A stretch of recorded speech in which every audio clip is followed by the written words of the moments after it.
Hello, this is a guy who likes fanfiction and is too lazy to read, so here is Soul Chess in audio form. Check the description for the links to the author. Chapter 204, Shudderer vs Naira, is part of Aizen's plan. Ichigo and Rukia's pathway.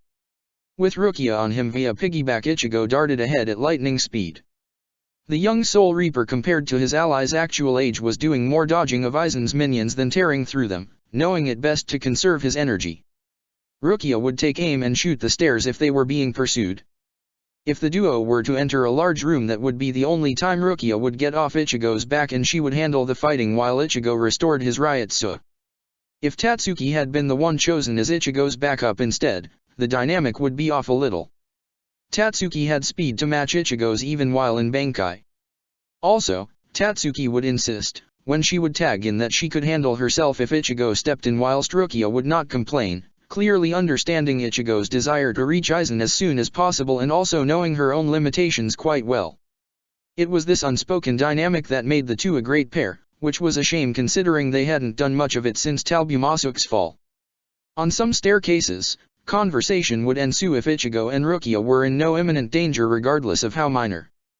The first of many had been about how much Ichigo had improved, with Rukia genuinely complimenting how much his skill had grown since they first met. The second had been of one about their dynamic having been cut short and disabled for 10 years. A third had been some discussions about each other's personal life, since there had not been much time when all this craziness started, and it had been well over 2 years since Ichigo saw Rukia last, which was at his own wedding. Now though, as Rukia and Ichigo continued to climb towards Aizen, drawing ever nearer as the man began to vibrate in and out of their senses, Rukia had a question of a different subject in mind. "Ichigo, you worked for Rita for the time you were pretending to be dead, right?" "Yeah, why?" Ichigo asked, tilting his head to look up at her. "I know you said you met Kazumi while there, but did you ever come across Naira once or twice? I want to know in case we meet her.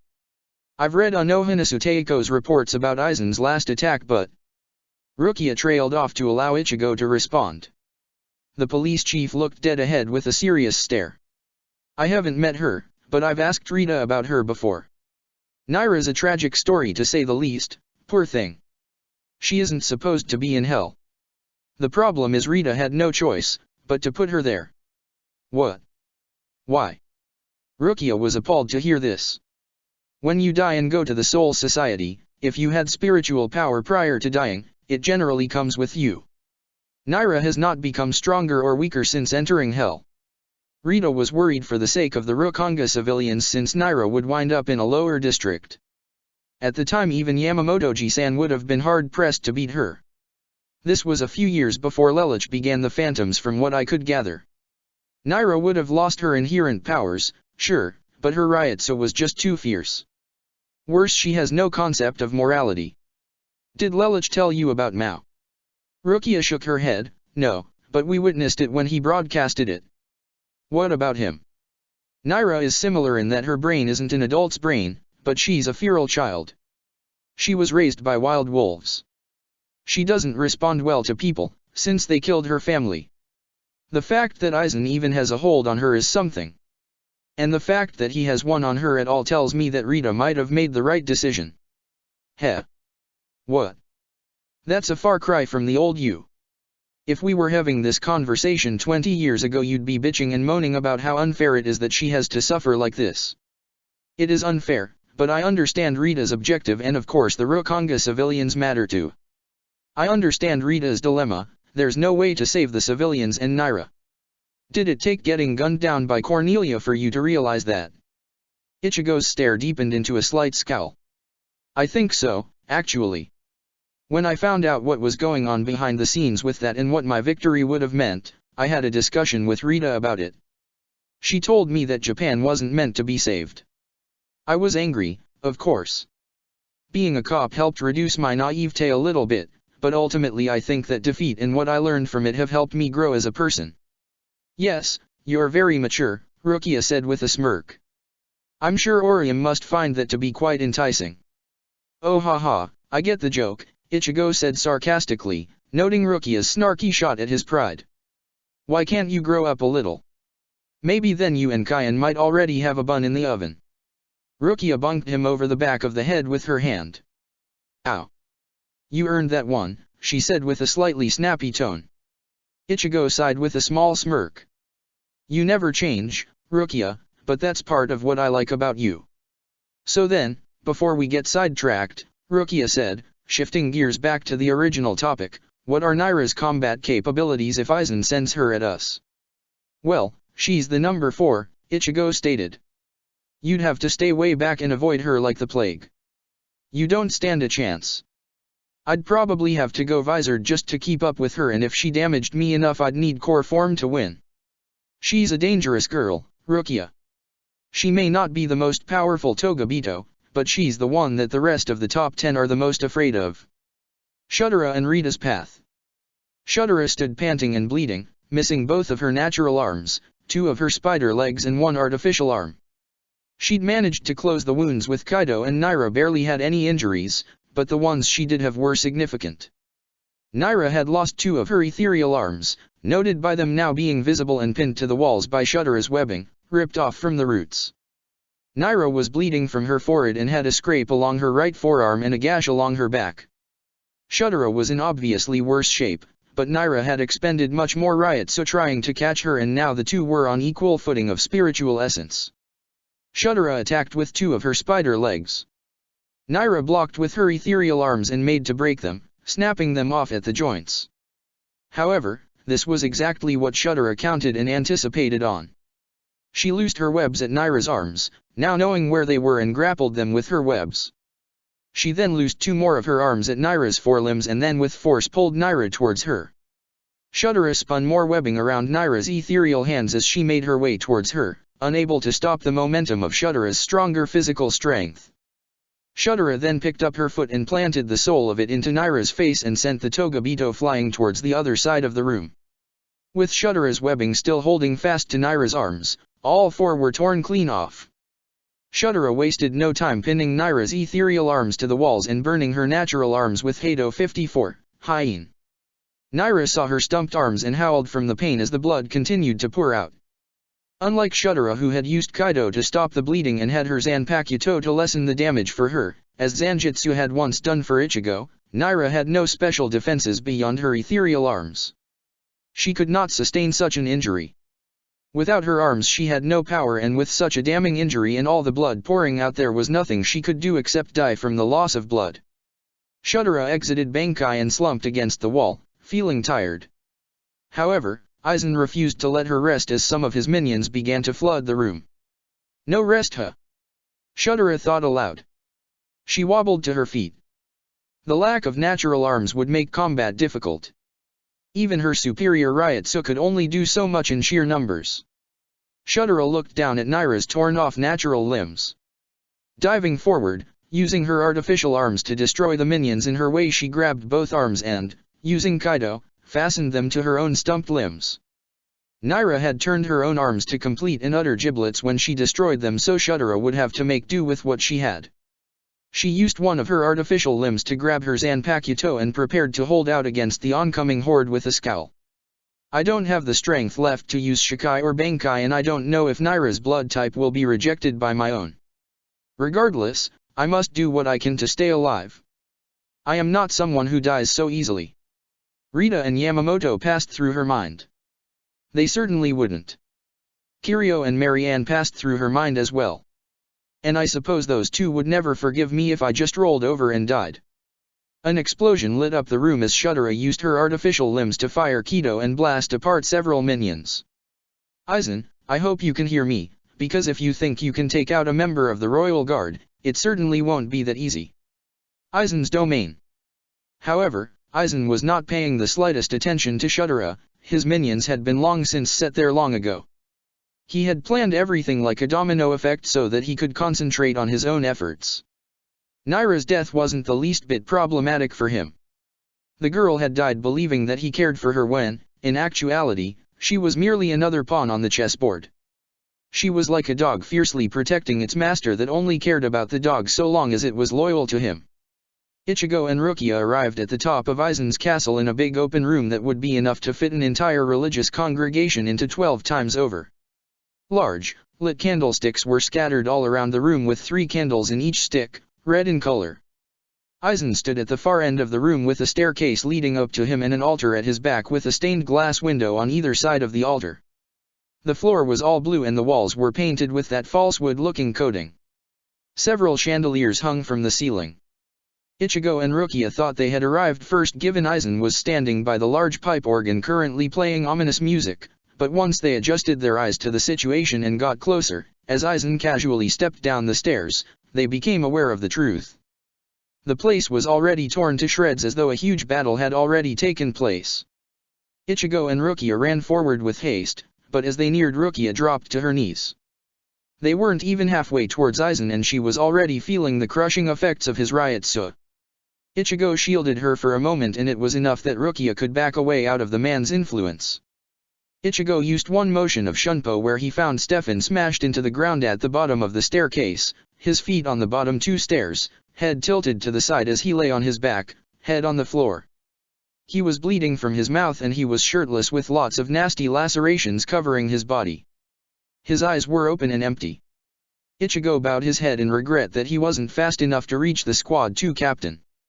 He shut the man's eyes for him and looked around the room. He then spotted a huge pile of debris underneath which Kensei lay. Kensei's eyes were like Stefan's. His right hand was missing and as Ichigo moved the debris he found that Kensei had a lot of nasty injuries in his back. Puncture wounds reaching through and through his body. Stretch marks on Kensei's clothing and traces of Ryutsu indicated the man had been in resurrection. Ichigo spotted Wiwak impaled on the wall in 37 places, blood dripping like he was a used towel. Ichigo shut Kensei's eyes for him and then moved his eyes about the room, whilst Aizen watched him in amusement. He spotted a dent in the wall and followed it down to the ground where Kenpeki was laying face down. Ichigo's eyes widened in horror and he rushed to Kenpeki. The man had his eye patch off and had definitely seen better days.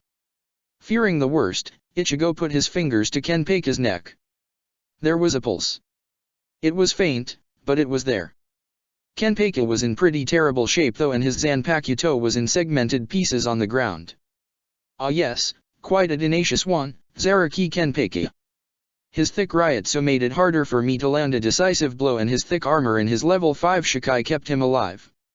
Sadly the same can't be said for the others, Aizen taunted.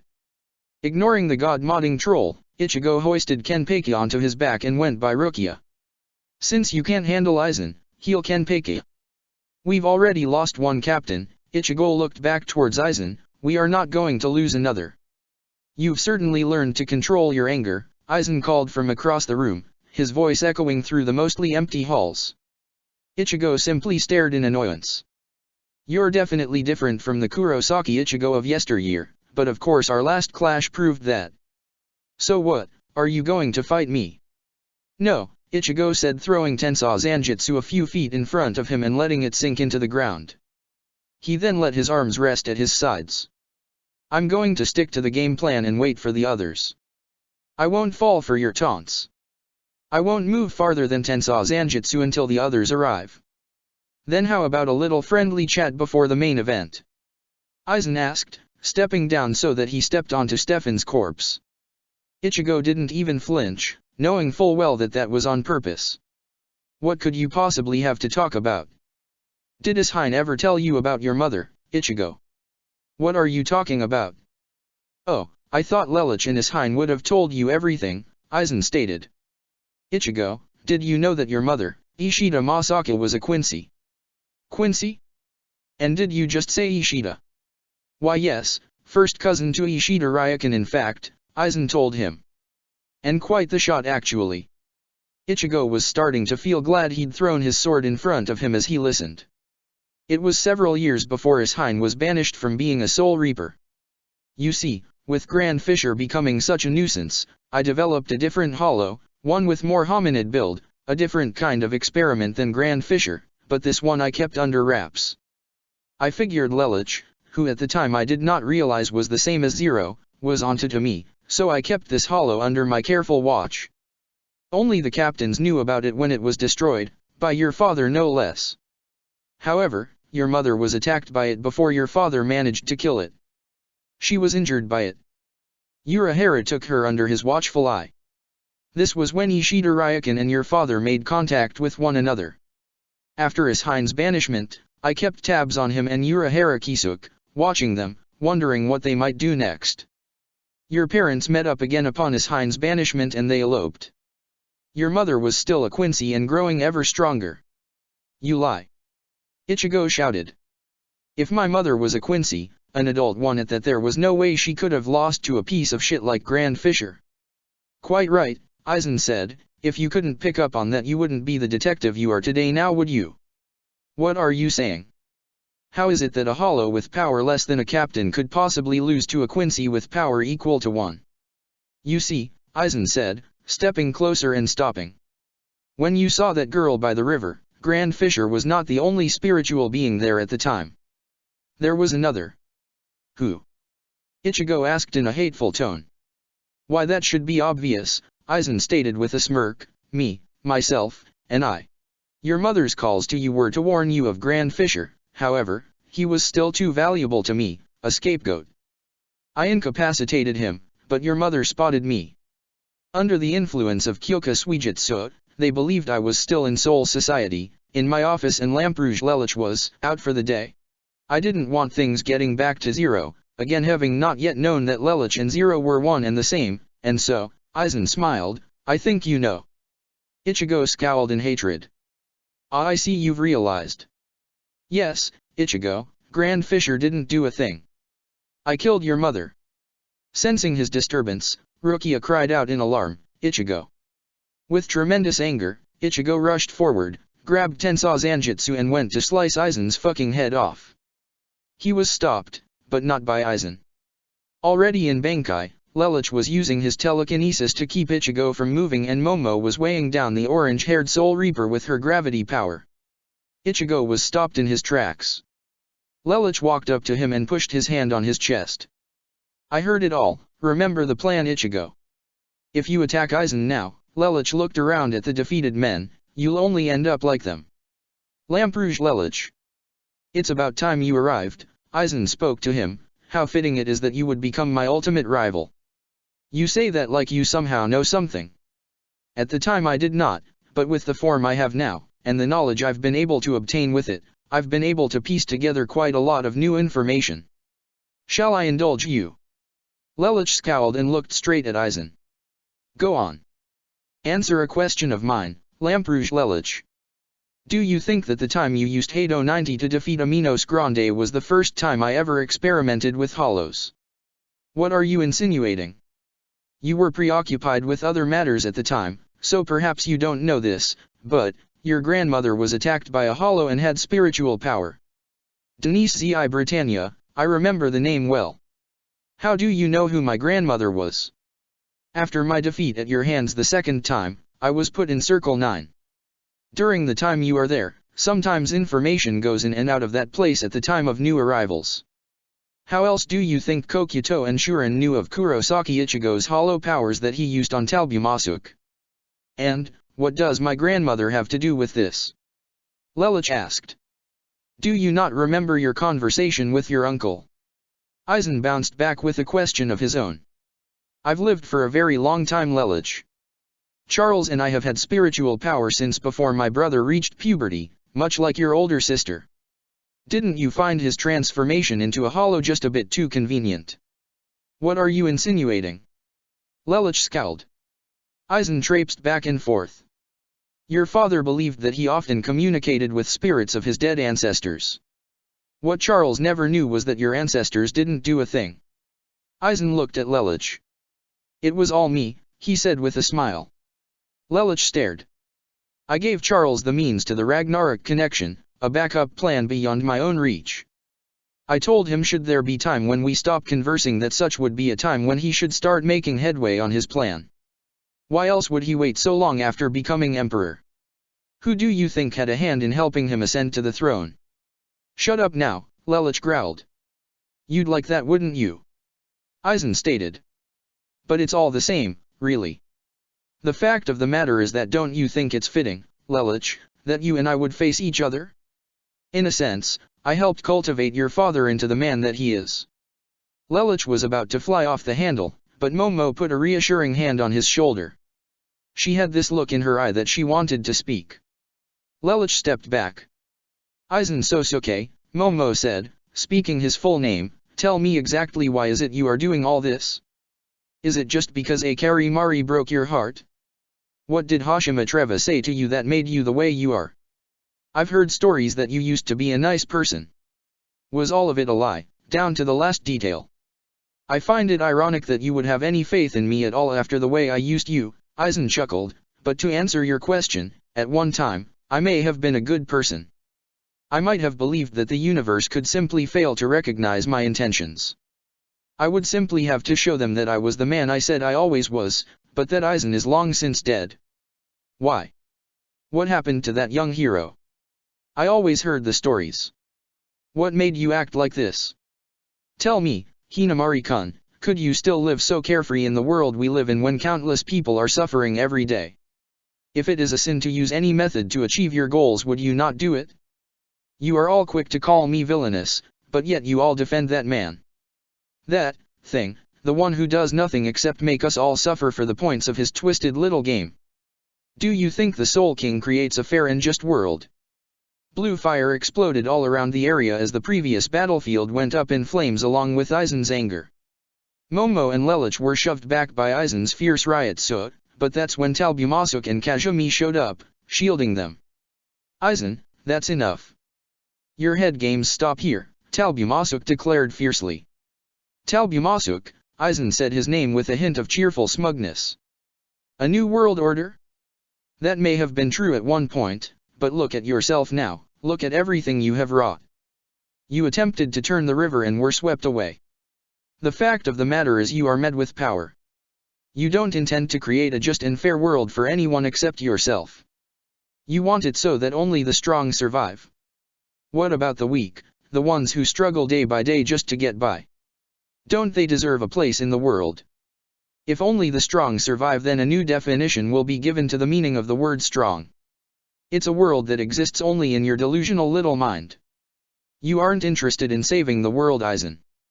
All you want is revenge for the way you were treated as a child. You're so caught up in the lies you feed to others that you can't even discern what it is you believe anymore. Aizen clapped his hands slowly 5 times. The applause echoed through the room. That was a rather well thought out, well-constructed speech, Talbumasuk. However, do not talk as if you did not, at one point, believe the same. For the longest time, you did nothing, but do as I wished. You were my student, my apprentice. I made my choices. I now know that they were the wrong ones. Talbumasuk drew out his sword. That's all there is to it. Your choice, is that what you believe? I'll not play your games. Oh, but you already have, and you won the grand prize, Aizen said with a smirk. I'm not listening, Talbumasuk said calmly, closing his eyes and covering his ears. Aizen folded his arms and his lips stopped moving, but his voice still projected. I will be heard, Talbumasuk. Open telepathic communication is now an ability of mine. Talbumasuk opened his eyes and folded his arms, annoyed. Still so juvenile, Aizen scoffed, but as I was saying. Do you think your apprenticeship was your own choice? I let you see the real me because I knew your potential. Your father was originally meant to be nothing more than a means to an end. To garnish trust and so to not be exposed, I saved him from the wrath of the Central 46. You became my apprentice only long since after becoming a Soul Reaper. Do you remember your first trip to Hueco Mundo? Talbumasuk smiled with his eyes closed as if he fondly recalled the memory. Of course I do. It was the first time I met Mia. You had us introduced. He ceased smiling. Wait, are you saying that your skills as a Soul Reaper were subpar when we met? Bankai was possible, but was not developing fast enough. I eventually thought you might be able to bed Halibal or Neliel, but then Mia fell into my hands. Aizen glanced at Kazumi. And your offspring would have been the greatest specimen to my own desires. Like I would. Like you would ever let me touch her? Until I died you never learned to think for yourself. Like Hinamari-kun you worshipped me, but for different reasons. Dying was not part of my plan at first, but look at where it has brought me. The very people I cultivated now stand against me and you have all had a hand in making me stronger. Don't you think it's poetic? So you think everything is just a big part of your plan? You think free will is a lie and destiny is predetermined? The others looked back as Yuruki entered with iPhone. Like the pair of badasses they were, neither one had so much as a scratch on them and their riot was still fierce. Shiho and Yuruki, Aizen acknowledged her arrival. Kisuk, iPhone, and I have been on your tail since the day you had us all exiled. We have followed you and corroborated with Lelouch since that day to the end to see you fall. Then I'd say you failed in that regard, but there's something you should know. Oh, this should be good. Yuruki folded her arms with a smirk, ready to hear Aizen's, in her own words, pretty little speech. Tell me, do you think I didn't count on your interference that evening? Yuruki scowled. Think about it. Urahara Kisuk was always my intellectual equal, perhaps even my superior in planning. A man like that, with superior Ryotsu and developing new technologies, I had to have him eliminated or at least out of my breathing space. So you got rid of us because we were in your way. iPhone scowled. Unlike Lamperouge Lelouch whose stamina always has been shot, Urahara Kisuk was a natural jack of all trades. Anything he set his mind to he could accomplish. But Urahara Kisuk was only half my goal that evening. My real goal that evening, was you, Shiho and Yuruki. Yuruki's eyes trembled. Yes, you understand what I'm saying, don't you? I knew from the very start if I got Urahara Kisuk involved that you would follow suit. With you out of the picture the only remaining captains would be the head captain, Anoha Naretsu, Kiraku Shunsui, Yokotake Jushiro, Kukaki Jinrei, and Kiganjo Kenpeki. Jinrei was on his way to retirement and very narrow-minded.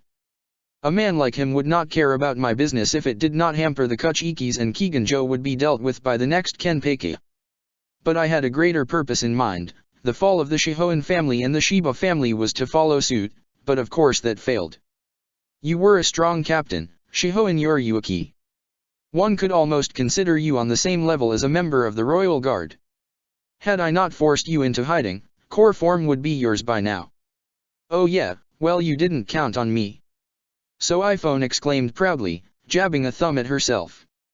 I made sure to keep Yuruki in constant tip-top shape, so now she's 5 times the captain she ever was at her full power. My dear iPhone, don't think I have ever forgotten about you. Tell me, do you remember how each of your brothers and sisters were victimized by unfortunate accidents? I don't like what you're implying. The fact of the matter is quite simple, Aizen smirked. I knew you would latch onto Shiho and Yuruki. When you have someone you wish to care about, you become a liability to them. Aizen grinned wider. You become a liability to them. iPhone trembled and sweated at the thought that she might have been a burden on Yuruki without realizing it. Stop it, iPhone. Don't believe his lies. She glared harshly at Aizen. Aizen, you bastard. I merely state the truth. How she responds to it is her own fault. Alright Sosuke, I think you've had your fun, but you've been a very bad boy. Lelouch heard the sound of his mother's voice as she walked in with an unconscious Cornelia piggybacked on her back. Cornelia was exhausted from all the fighting. She insisted on guarding Marianne, not letting her do a single thing until she reached Aizen. She had said to Marianne that she would not fail to protect her a second time and she wouldn't take no for an answer. Cornelia had managed to keep her promise. She passed out only after she and Marianne just made it to the top of the last flight of stairs. It's time you were punished, she glared. She then gracefully set Cornelia down against the wall to allow the young general-in-chief to rest and recuperate. She then approached Aizen towards the front of the group. This coming from the woman that intended to follow a man I cultivated myself. You read my history. You should know all about it, Ms. Marianne. Let's get one thing straight here, I never believed in the Ragnarok connection for the same reasons Charles did. I believed we would be saving the world from itself, Marianne said, pointing her index finger at Aizen. Charles got a little carried away in his own beliefs, but that is how I have always believed and I knew you believed it too. That's why I brought you two together. I'll not fall for your lies, Sosuke, Marianne scowled. Oh, this is no lie. Tell me, do you think Cece was independent from Charles and Vivi before you met her? What are you trying to say? There's no way. Aizen, don't you dare. Lelich was ready to crush the man's skull and had he the power. Charles knew about you since you were young. He actually mentioned you once when you still a teenager. He said, and I quote, "A woman like that is fit to lead a country, but her potential is squandered in that academy." So I helped him. Marianne's riots began to intensify. She knew exactly what Eisen was insinuating. Yes, doesn't it seem odd now how none of your usual suspects fit the extent of the damage, how you couldn't find a motive beyond normal human cruelty even with your incredible analytical skills? You. Marianne gnashed her teeth, and before Lelich knew it her sword was out. You ruined my life. Mother, stop. Lelich pleaded, but Marianne was already on the offensive, Shikai out. Thankfully her sword was stopped by another Zanpakuto, Yogo Kaikai no Chujitsu no Kishi. Wua, Lelich breathed. Out of the way, Homura Yuna. This is exactly what Eisen wants, Yuna said, struggling to push Marianne away from her. If you give in to your hatred, he wins.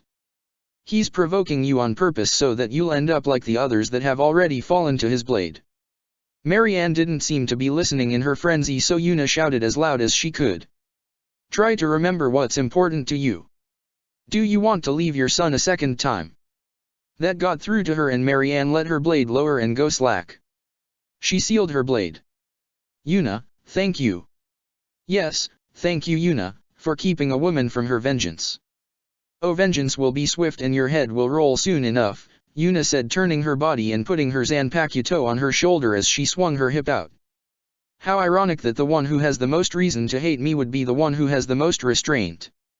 There isn't a thing you can say that I already am not aware of, Yuna scowled.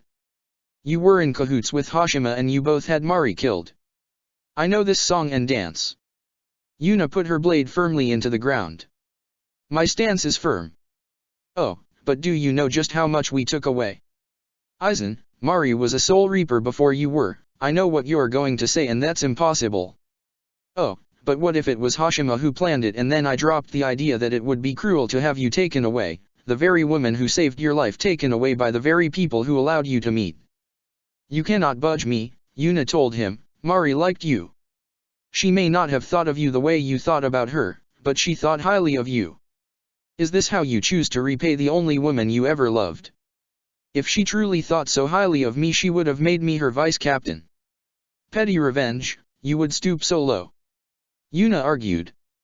Don't pretend as if you understand what I have suffered. Suffering? Eisen, you don't know the meaning of the word suffering. Rita had now arrived on the scene. Ah, Rita, I was wondering when you would show up. Judging by your lack of companionship, I take it you abandoned Shudera like the heartless being that you are. Shudera pushed me on ahead of her own accord. The only heartless monster around here is you. But the fact remains is that you don't know if she will survive. An inadvertent sacrifice is still a sacrifice. The value of life still means nothing to you even after all these years. You speak as if you know my history. It was covered up to the masses, but as you know, I have my ways of getting my hands on information. And if you were such a good person, Rita, wouldn't you have let Kazumi and Naira free from hell a long time ago? Oh, that's right, that supersedes your authority, doesn't it? What a sophisticated way of saying, I tried and I failed. Oh well. You were afraid of losing your job, but you were put in hell because you were being punished. You did your best to see things in a positive light, tried to remain a happy, cheerful individual, but in reality you're nothing more than a self-centered, narcissistic bitch. An echoing, creepy, dark laugh echoed through the halls. If not for the fact that she was standing behind him and he was looking right at her, Lelich would have thought Rita was the one who was laughing. However, as he did a head count, he soon realized that the group was one person short. A fierce beam of green light shot out of the ground as finally the last member of the alliance against Eisen stood on the same floor as everyone else. Anohana Retsu, the captain of commander of the Godi I-13, had finally arrived. Her Bankai was already active and her hair was a mess. Furthermore, she had this rather eerie, fear-inducing look in her eye. Although omnipotent, Eisen could not help but shiver a little at seeing the look in Anohana's eyes. She was covered in the blood of his minions and he watched as she licked some of it off of her blade. Self-centered narcissistic bitch. Anohana asked. Then tell me, Eisen, Anohana said with a creepy laugh tacked onto the end of her fragment. What does that make you?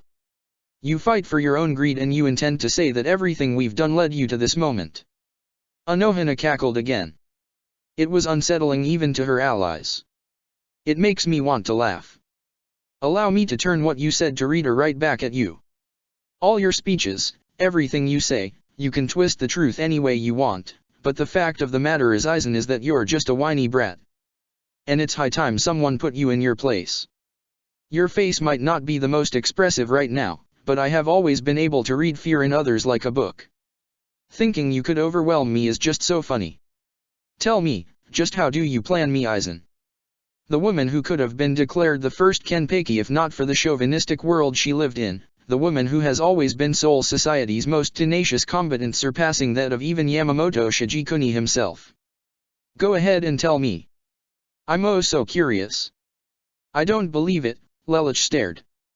Aizen's doing his best to mask it, but Anohana Suteiko isn't just getting to him, she's actually scaring him.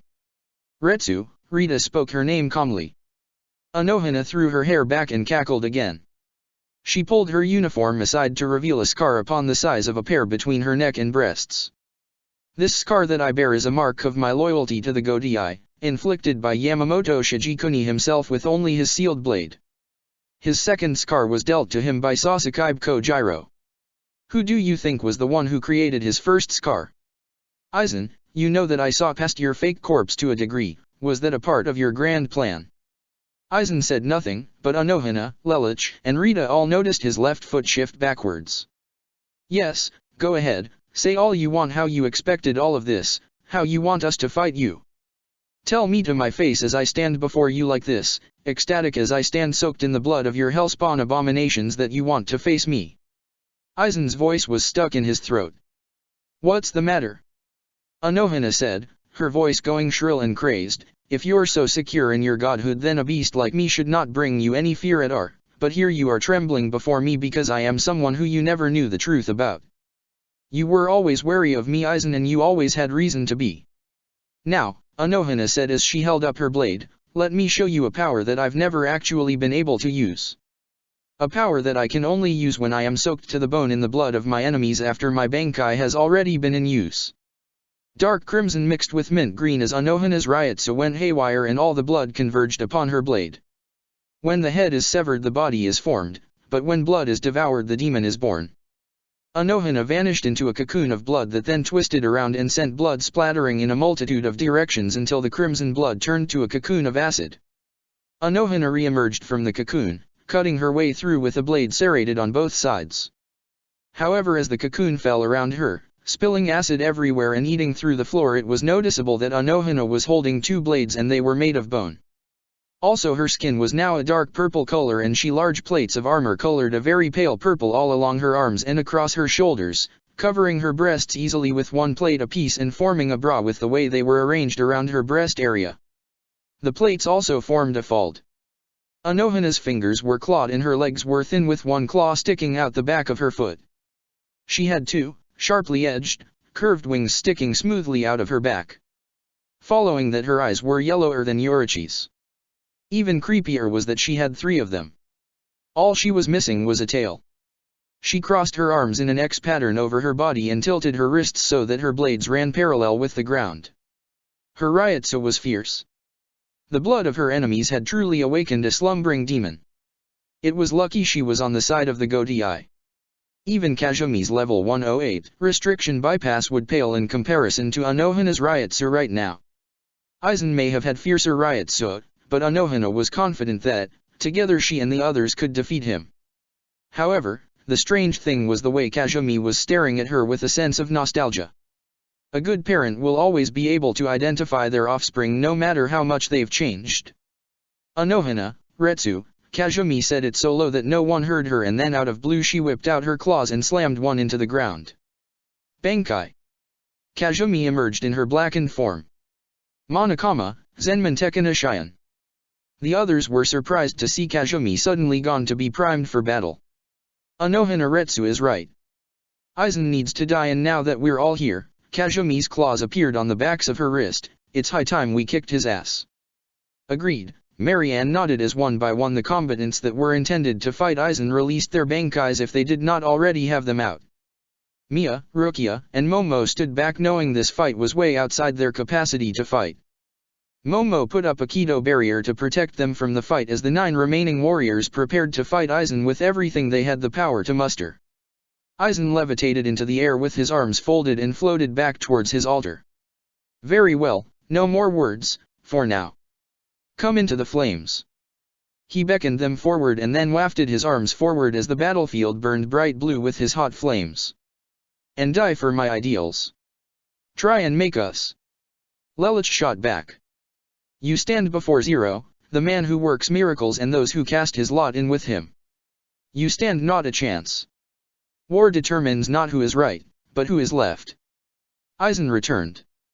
But those who are just have the greater cause to fight for and their willpower is stronger. The one who is stronger can still trump the many that are weak. But great teamwork can overthrow even the greatest of tyrants. Aizen laughed, oh this is going to be good I can just tell. You may make the first move, Lelouch. Then I open with me. If the king does not go into battle his men will not follow. All forces attack. To be continued. Chapter 205, Lelouch vs Aizen, The Truth of the World. Aizen's domain. At his declaration of attack, Lelouch and his 9 allies began their assault on Aizen. The first to commit to an attack was Rita. Jokia. Elimination, a barrage of pointed chain links fired from her location at Aizen as she crossed her arms over her body. Aizen simply gave a calm smirk as he created a large blue barrier and blocked every last attack. From behind Ichigo attacked him with his Zanpakuto. Aizen stopped it with his bare hands as a crater formed underneath the impact. With his other hand he then blasted Ichigo in the face with a hot stream of blue fire, sending him into the ceiling. Ichigo. So iPhone called. He'll be fine, don't lose focus, Yoriyuki told her as she dashed ahead. Kyavu Nico.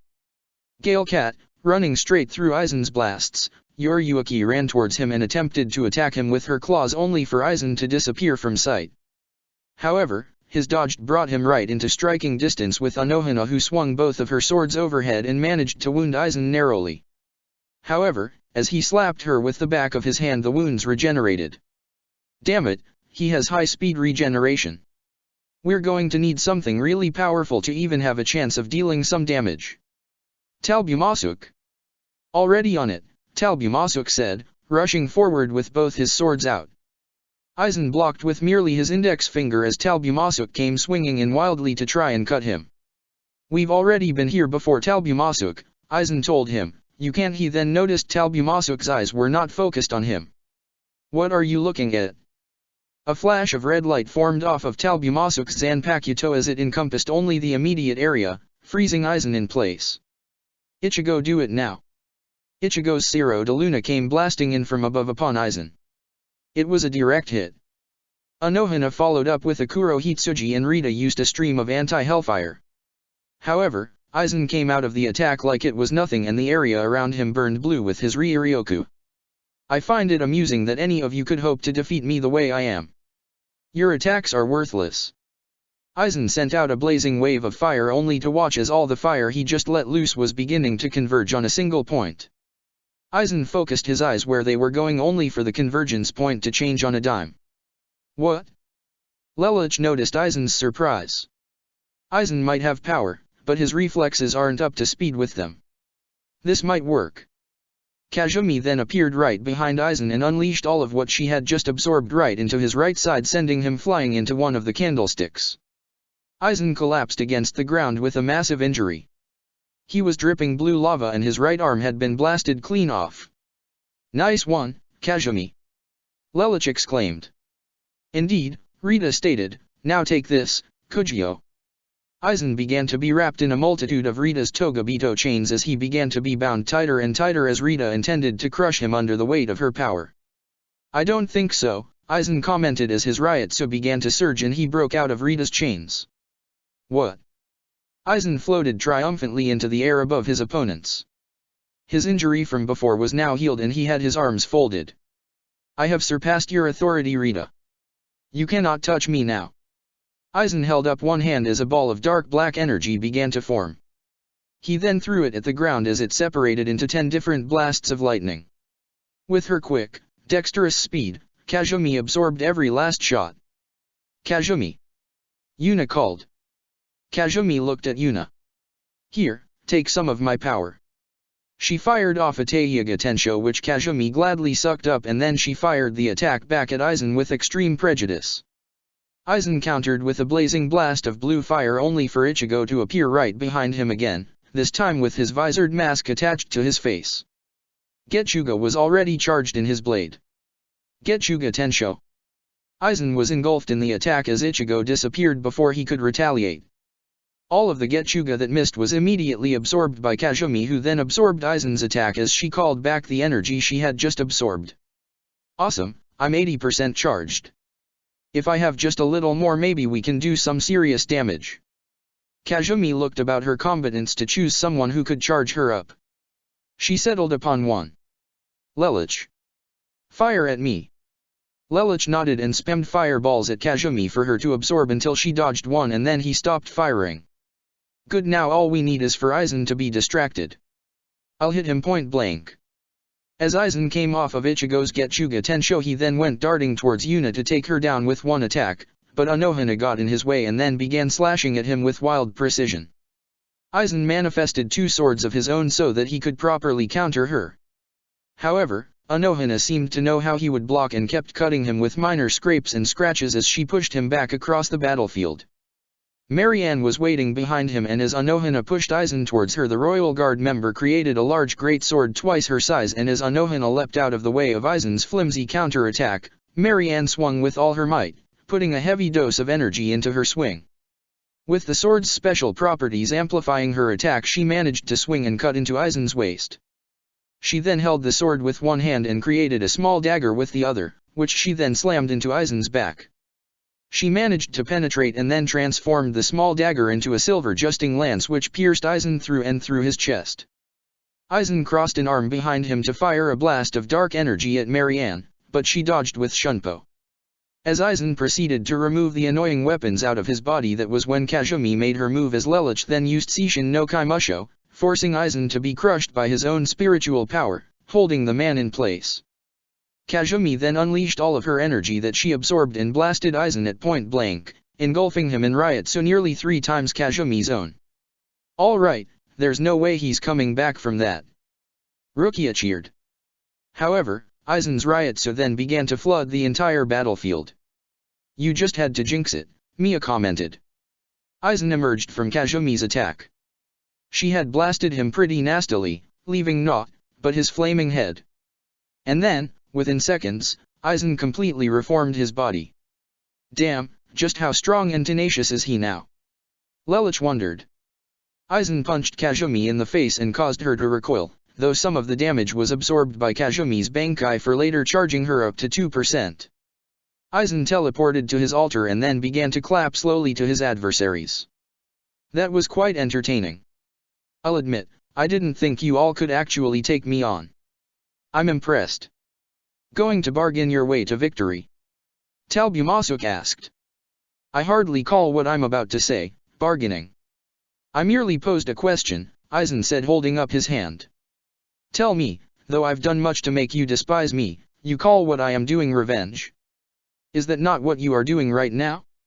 Tell me, do you know exactly who it is that you fight for? We fight for ourselves, duh, Ichigo told him, and we're going to crush you, so quit stalling and get back in the ring. Isn't that what we just finished doing? Why fight to a constant stalemate when perhaps our respective strengths can be used for a greater purpose? You're talking about killing the Soul King, aren't you? Marianne asked. I am. Tell me, do any of you even know the purpose of those swords you carry? Do any of you know the reason for which they were created? Do any of you know the meaning of the black kimono that you wear? Aizen, don't. Rita exclaimed. What's the matter, Jinan-ga-san? Are you afraid your so-called allies will turn on you if they knew the truth? Rita, what's he talking about? Ichigo asked. It doesn't matter, Rita told him, we came here to take down Aizen. We can discuss it later. Rita retorted. By then it'll be too late, you'll have what you want, Aizen chuckled. Rita, what's going on? Lelouch asked. Don't have the heart to explain it to them. Rita, what is Aizen talking about? Anohana wanted to know. I cannot say. I took an oath. It was odd to see Rita so firmly pressed into a corner. Kazumi became increasingly curious to know if this was some sort of bluff. She looked around and saw the eyes being sent the warden's way. Kazumi couldn't believe that what she was about to say was coming out of her mouth and not someone else's. Rita, whatever it is, you can trust us. As expected, everyone was shocked to hear that coming from Kazumi of all people. Having a change of heart, Kazumi? Aizen taunted. Perhaps I am, Kazumi said flatly. Rita, go on. Rita sighed and stood up firmly. Sealing her Bankai and going down to sealed form, as if she intended to be judged when she was finished speaking. There is a truth many of you do not know. And it all has to do with the origin of the Soul Society. She glared at Aizen. I don't know how you came about this knowledge, but I find it contemptuous that you would have the gall to drag it out into the open. There's no point. Oh, but there is a point, isn't there? And it's one that you know all too well. Fate will be decided right here and right now. Jinan-ga-san, and all the cards must be on the table. Rita stared with unyielding hate at Aizen, a rare expression for her. Everyone listen carefully because I am not repeating myself. Do any of you know how the first Soul Reapers came about? I know I do, Anohana spoke up. The Soul King spread a gift of power to you, Yamamoto Genri Usai and the others to create the first Soul Reapers to fight back against the Hollow Menace. Shiramen Feluca was the leader of your kind, so she was considered the best and brightest. That is only half right, Rita stated. I don't like where this is going, Lelouch thought to himself. I already know where this is going, Iin Tamashi said, reading the situation like it was a cliché out of a movie. Sure you do, Lelouch responded sarcastically. Yes, I do, Iin Tamashi responded sincerely. Oblivious to the banter between Lelouch and his Zanpakuto, Rita continued, in reality Feluca already had the power of the Soul Reaper and she granted it to me, Yamamoto and the men that would soon create the 4 great noble houses and several others. We all then selected others whom we rallied together to join us. Those handpicked by the nobles became the lower nobility. Shijikuni and I were selfish and kept our power entirely to ourselves. We became the first Soul Reapers. But wait, how did Shiramen already have the power? Yuna inquired. She has always had the power because the woman known as Shiramen Feluca is but a mere illusion, a misnomer. Called it. Quiet. Wait, but if she's not a real person, what is she? Ichigo asked. Does this explain why she suddenly vanished and was never heard from again? Anohana asked. Rita nodded. Yes, because Shiramen Telra Feluca, Rita paused and took in a deep breath, is just another facet of the Soul King. Shocked faces went all around the room except for the smug one on Aizen's face and the leer on Rita's. Iin Tamashi was still feeling like she totally saw that twist coming. How? Lelouch wanted to know. Listen. This is going to turn out like a cliché manga. But wait, why is that a bad thing? So iPhone asked. Ask yourselves, why give us this power in the first place? Rita said whimsically, holding up her hand, index finger extended, why deceive us? We first generations swore we would never tell another soul, and here I am revealing the secret. Rita huffed as she began to finish the explanation. The answer should be obvious, the Soul King controls everything. The nature of this world was his idea. That means. Lelouch stuttered, trying to make heads and tails of that curveball. That's insane. That means that he's responsible for it all, the hollows, the balance, the Togabito, everything. Kazumi declared. And yet without him the world would fall to ruin. Now I see your true goal. You want to replace the Soul King because you think you can alter the balance. I won't let that happen. Rita held her hand out behind her and tilted the head down towards the ground. Hinotama Yaketsuku. Searing fireball, a small fireball went screaming forward.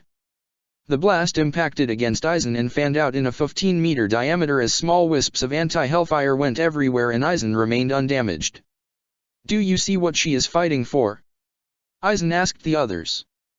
She is fighting for a man who plays you all as pawns, a chess master beyond all others. He saved your kind by giving you power in order to make sure his secret would not be exposed. Do you not see what is wrong with that? Surely I am not the enemy you should be fighting after this revelation. I fight because I am loyal, Rita responded. I fight because there is no other option. If you are the one who is put in charge, you would condemn many innocent lives to ruin. I cannot let that happen. I won't let that happen. You fight because I am dangerous, Aizen responded. You resist change. You fear the Soul King, so you do not fight him even though you know he is the enemy you all should be fighting. That's why the Soul King is referred to as the linchpin, Anohana noted. If he dies, someone must take reign in his place, otherwise the whole world would collapse. Exactly, Aizen smirked. Lelouch contemplated his options as he stared down at his curled palm. If I had the power of the Soul King, I could control the entire Soul Society. I could literally shape a world to my image. The tyranny would end. If not for the Soul King, Hollows would never have existed, Ichigo took note. But without him there would be no cycle of reincarnation either. He has connected souls to a proper pasture after death. He should not be overturned. Rita exclaimed. I think that's quite enough of you, Rita, Aizen said, raised his arm, picking up Rita with it telekinetically and slung her aside into the wall. The area of which she then landed against exploded. Rita. Anohana went over to the woman who had been knocked for a loop. Retsu, Rita said, groggily, I'm sorry. She passed out. You are concerned for her even now? Aizen asked, mockingly. Do you know the real reason why Rita turned you? Aizen looked at Kazumi. Rita was afraid that you might actually succeed in your plans and become too powerful for her to handle alone. He looked at Anohana. So she needed an apprentice, but did not wish to be conspicuous about it. Rita turned you in hopes that you would grow strong, see her as a benefactor and take her side to put down Kazumi if she could not. She did not expect you to grow stronger than her. She needed you so that in case she failed, before Kazumi could recover, you would finish her off. You lie. Anohana bellowed. Everyone cringed. To see the captain commander actually angry was frightening. Her loud voice carried with it a shout of unrelenting force. Suteiko, I have been able to access the heart of the world, he glanced at Kazumi, all thanks to your efforts, of course. You used me. This was your plan from the moment you joined me. Kazumi shouted in anger. Indeed it was. I must say though that I have been intrigued by your capabilities. You were the perfect specimen to reach perfect synergy. Don't you see the greatness of what you are? You are a perfect hybrid of Soul Reaper and Hollow DNA, a fusion I have sought for centuries. Think of what you could do with the potential at your disposal. I'm not about to join someone who just betrayed me. Kazumi glared.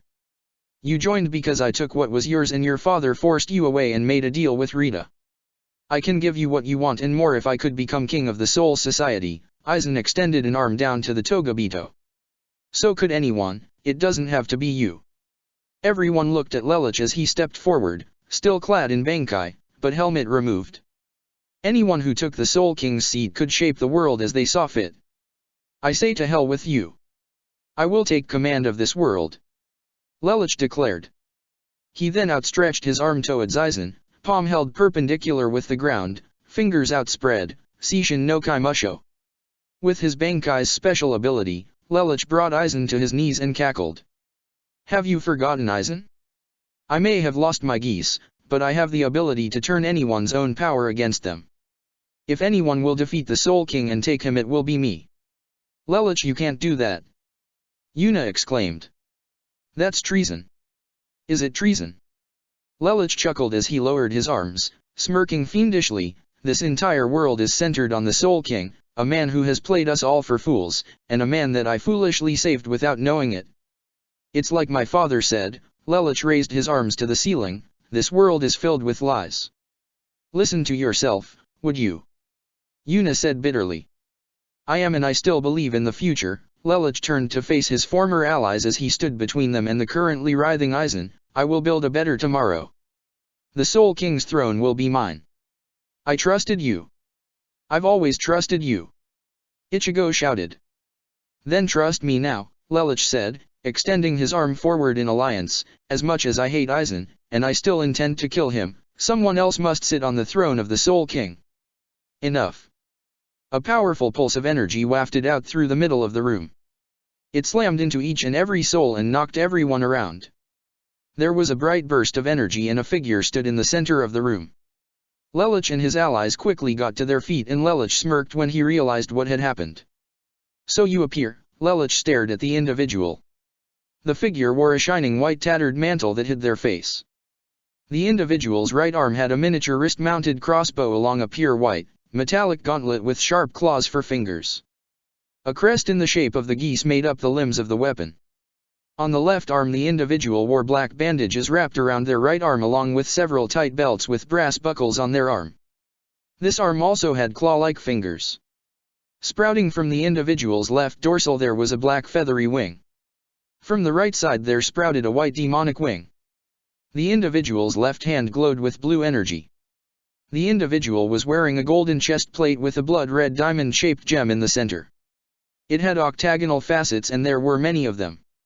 The facets were so small that the gem appeared to simply appear bumpy like a golf ball unless one came close. The individual was wearing pants with a cloth around the outer sides and backs creating the illusion of him having coat tails when he was wearing neither that nor a coat. The pants were black on the right leg and white on the left.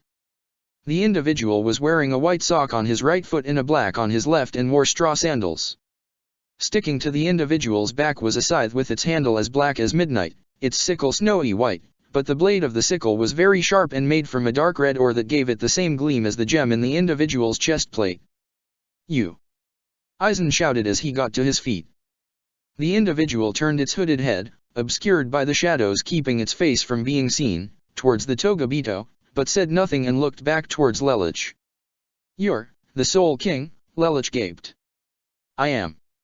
The individual's voice was gruff and heavy. It wasn't as deep as the thundering voice of the avatar Anohana had talked to. It was much throatier. But I thought the Soul King's true form drove men and women mad, Yuaki stated, or is this another avatar? No, this is his true form. Aizen stared at the form before him.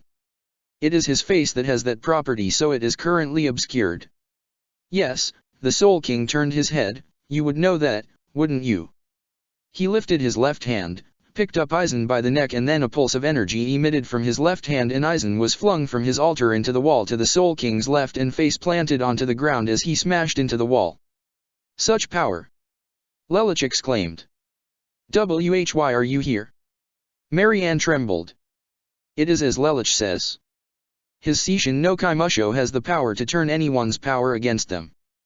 The Soul King reached behind his back for his scythe and held it with the blade facing up towards the ceiling and the back of the blade aimed towards the ground. I will not allow anyone to upset the balance. Lelich chuckled and pressed his fingertips to his forehead. And here I thought you had a brain. What was that, boy? The Soul King glared. I said all that so that I might draw you out into the open. Lelich extended his arm out towards the others, palm face down, fingers outspread, head tilted towards his shoulder, eyes firm and strong. I have no intention of taking your throne. What? Aizen snarled as his head up off the ground. Why should I believe you? The Soul King asked. You don't have to, but then again, much like the Suteiko, if you harm me it would cause a mass insurrection. You have no choice but to hear me out if you care at all about the world you control. To what end did you force me here of my own free will? The Soul King inquired. To ask a question, Lelich answered. And that is. Why? Why what? Your presence here indicates that you have always been watching, that you know what goes on. Surely you have seen that Rita broke her oath. So I ask, if what she said was true, why is the world the way it is? Ah, that, the Soul King said putting his scythe away, I had no ill intent in mind. When I created the hollows it was a form of torture. I wished to separate the peaceful from the ambitious and the chaotic. You cannot trust him. Aizen shouted. He will do anything to protect his reign. He created the hollows on a whim. I watched it happen through the memory core. You saw only the sky darken as the first hollows came into existence. You saw not what led up to it. You simpler beings deny what does not befit your own hypothesis and grasp at what you believe to be the only truth. So then why did you do it? Lelich asked curiously. As I said, I wanted to create a peace. I saw that the Soul Society, as it was too chaotic, filled with all kinds of mongrels and vicious criminals. So I removed their hearts and created a separate dimension. I created the Hollows in an attempt to separate man from beast. But I made a mistake. What mistake? Lelich asked. Just because I have the power to warp and control the reality of the afterlife does not mean I fully understand it. I created the Hollows in my own image. I did not create the Gargantua, nor did I create the ravenous hunger that they cling to as if it were an instinct. But you had every opportunity to undo it. Why haven't you? Eisen yelled in anger. Because a world in chaos is better than a world controlled down to its very last detail, the Soul King answered. You prefer chaos over order. Lelich was taken in and interested.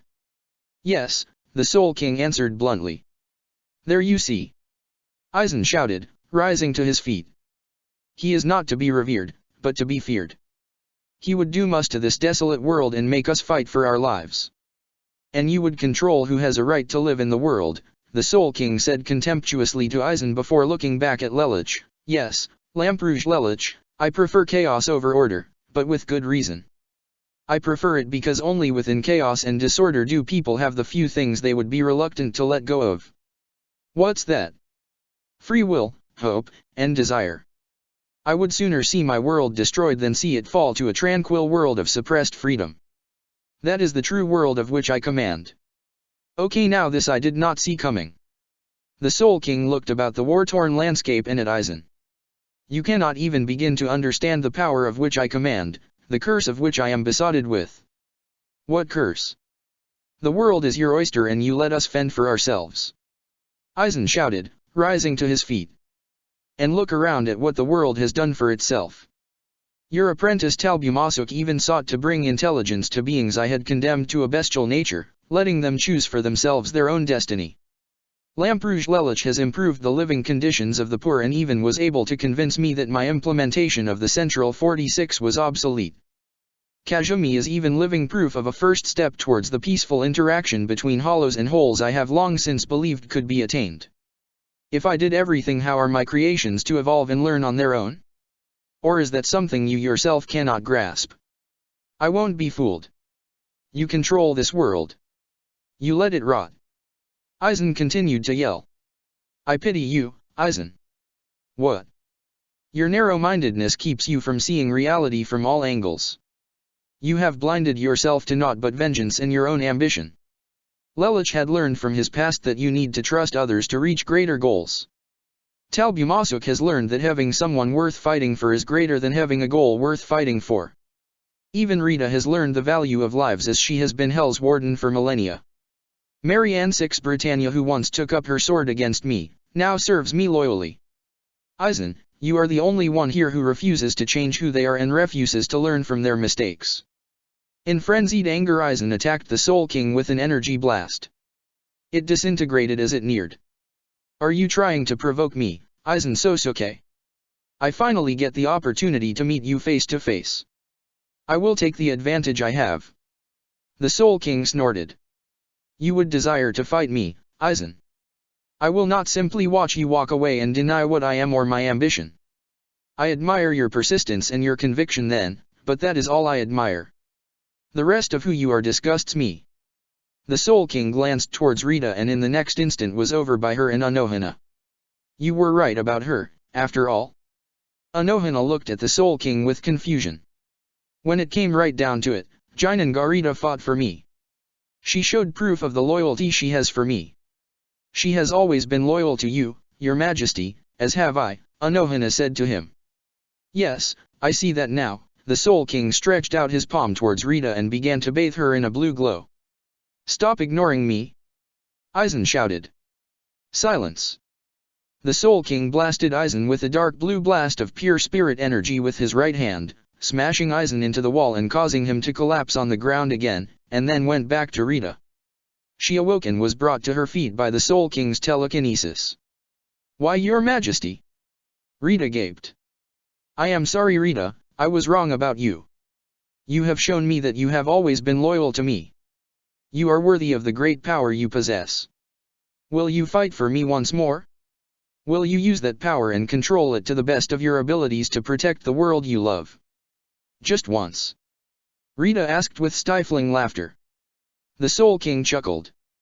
Once is all that will be necessary for now. Aizen Sosuke must learn his place. I entrust this task to you as the Togabito or your responsibility. The Soul King extended his left arm to Rita and nearly brought his middle finger to her forehead as a circle of energy appeared around Rita and her whole body flashed bright yellow for a moment. Rita looked down at her left arm and flexed, seeing her muscle tighten and expand. All the power you have been bestowed is now yours to command both in and outside of hell. Use it to defeat Aizen. Bring about your true power. I will need it. The Soul King finished Rita's sentence and then walked back into the center of the room. He then snapped his fingers and a blue glow wafted over Aizen and the 9 combatants that had been fighting him only moments before. I have restored all of you to full strength. You will not leave without facing me. Aizen declared. Silence Kerr. The Soul King glared at Aizen. Be thankful I bothered to restore your strength as well for the few strikes I dealt to you. My job is to reign and not to interfere.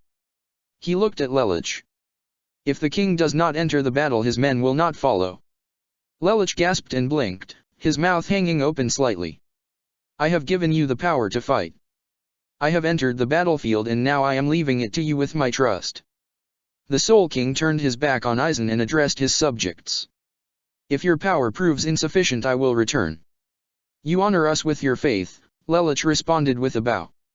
If the Soul King's lips could be seen Lelouch would have seen the faint smile on the being's face before he departed. Aizen was beside himself.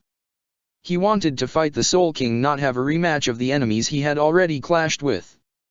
He was furious that he would be insulted in such a manner. Aizen, Rita stepped towards where the Soul King had once been. You heard the will of the Soul King. I, and the others with me, are to fight you. This is absurd. I just proved that you cannot defeat me.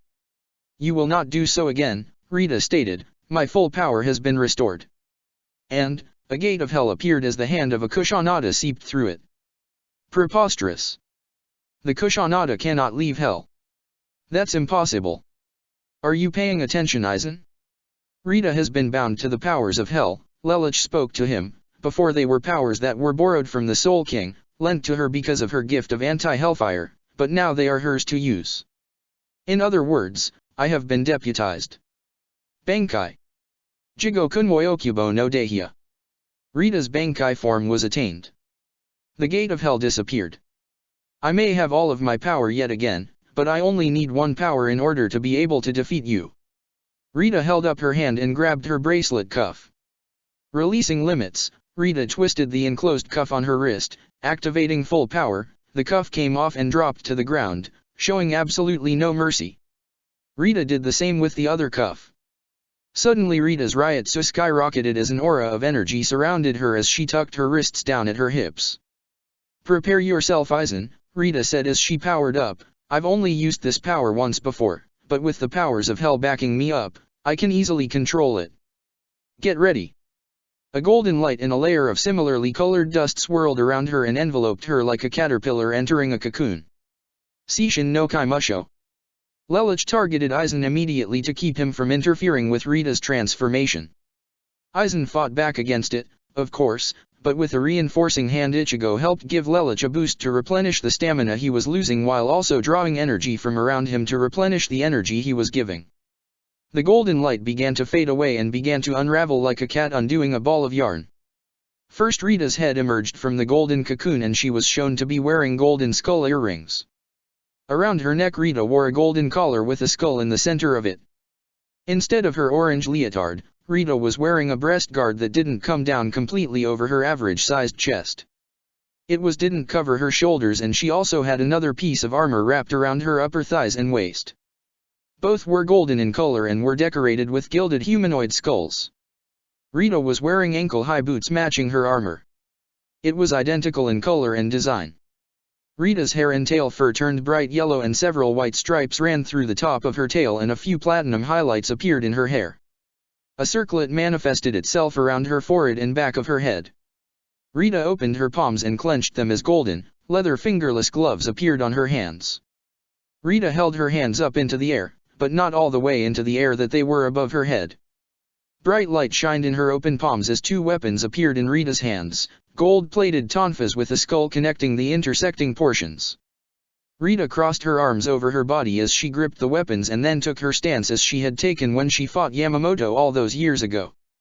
"Yeah," she spoke calmly with a smirk as she folded her arms under her small bust. "Amazing," Kazumi gaped. "Her power is so fierce.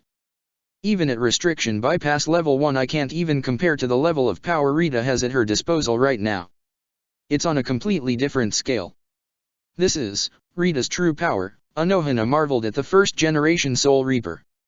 "That's incredible, so this is the power Rita's been hiding all these years," Ichigo smirked. "It's quite something."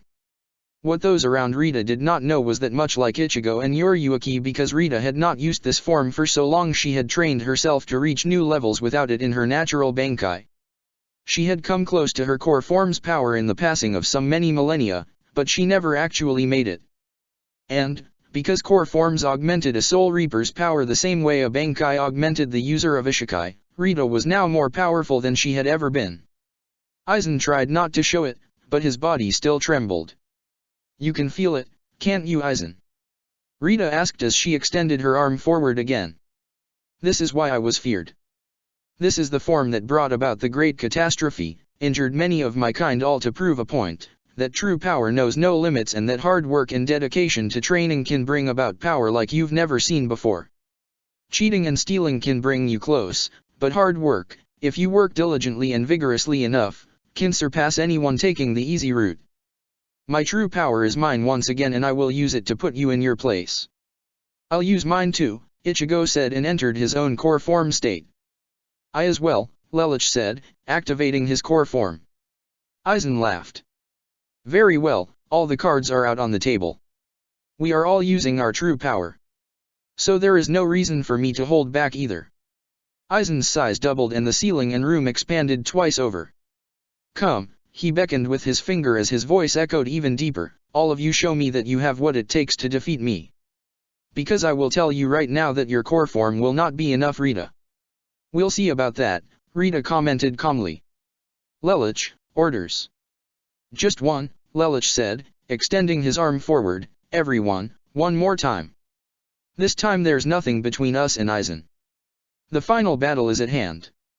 Hold nothing back, and crush him with everything you've got." Chapter 206, Lelouch vs Aizen, the final battle. Aizen's domain. Rita struck forward with intense power and speed.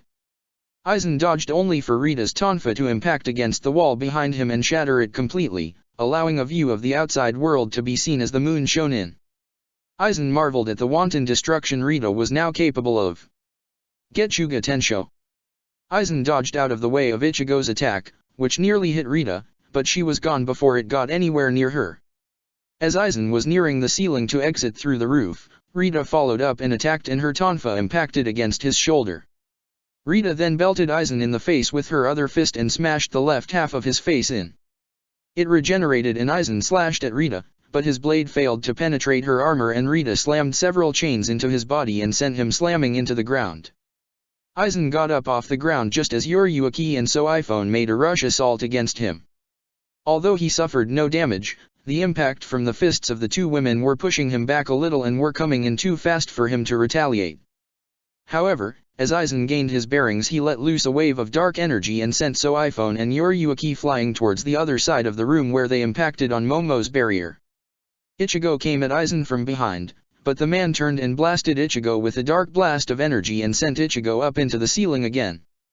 Kazumi then came and cracked Aizen one in the chest, but her fist came to rest on Aizen's chest, inflicting no damage, and Aizen swatted her away as he let loose an arrow of dark matter. He was then picked up telekinetically and slung through the stained glass window of his domain, but Aizen gained control midfall and flew back up as he spammed giant blue fireballs into the battlefield, scattering his opponents. Marianne appeared behind him dressed in dark black stainless steel armor and attacked Aizen with a whipsword that bore a striking resemblance to Zabumaru. Aizen dodged the teeth, but Marianne swerved the blade and managed to get an attachment on Aizen's arm as she threw him back inside the battlefield. Aizen soon found himself on a collision course with Anohana's twin swords, and each blade struck him once and narrowly scratched him as Aizen's flaming head impacted into the dirt. Kaiho. The spatial rift caused by Talbumasuk's Bankai hit Aizen with its full force, but the Overlord got up without so much as a visible injury or any amount of fatigue. Rita then punched him in the back as he prepared his blazing blue flame stream and sent him into the dirt, whereupon Lelouch blasted him with a Hado 88 and Yuna added a Teiyaga Tensho on top of that. Aizen teleported from his downed position, and in the next instant both Lelouch and Yuna had been cut in the shoulder and Aizen was behind them. He then turned to run them both through with his manifested blades, but Yoriyuki slammed her leg firmly into his ribcage, or rather where one would think his ribcage would be, and planted him firmly in the dirt. Shunko. She reached her arm back to smash straight through Aizen's face, but he blocked her fist with his open palm and then blasted her with blue laser beams shooting out of his eyes, sending her into the ceiling. Aizen then melded into the floor like he was a shadow and reappeared behind Rita as he lifted her up telekinetically and threw her outside. Marianne caught her with her replica of Zabumaru as Rita fell from the sky. Kazumi now got in Aizen's space and began fighting him with her fists. Really, Kazumi? I'm much stronger than you could ever hope to be, and you think that just your fists are enough to defeat me? I dwarf your power considerably. However, in his arrogance, Aizen wasn't noticing that Kazumi was just keeping him busy while Ichigo finished charging his attack. Kazumi could see him out of the corner of her eye. When she vanished, Aizen turned to follow her only to get a face full of Getsuga, and Ichigo followed up as he began swinging with both of his hands on his blade, trying to find a weakness in Aizen's thick plating, hoping he could find some sort of weakness, but no such luck. With a simple flick of his index and middle finger pressed together, Aizen lifted Ichigo into the air and exploded a fireball on his location. So iPhone was now on Aizen's ass, coming in faster with every shot she took. Aizen was wary as dodged at a moment when he felt So iPhone about to abandon her offensive and just barely dodged getting hit by Yoriyuki's incoming invisible attack. Aizen then blasted both of them with dark energy beams only to find himself engulfed in darkness. He then saw Talbumasuk with his black aura as his former apprentice began forming a pocket dimension around Aizen in order to collapse it.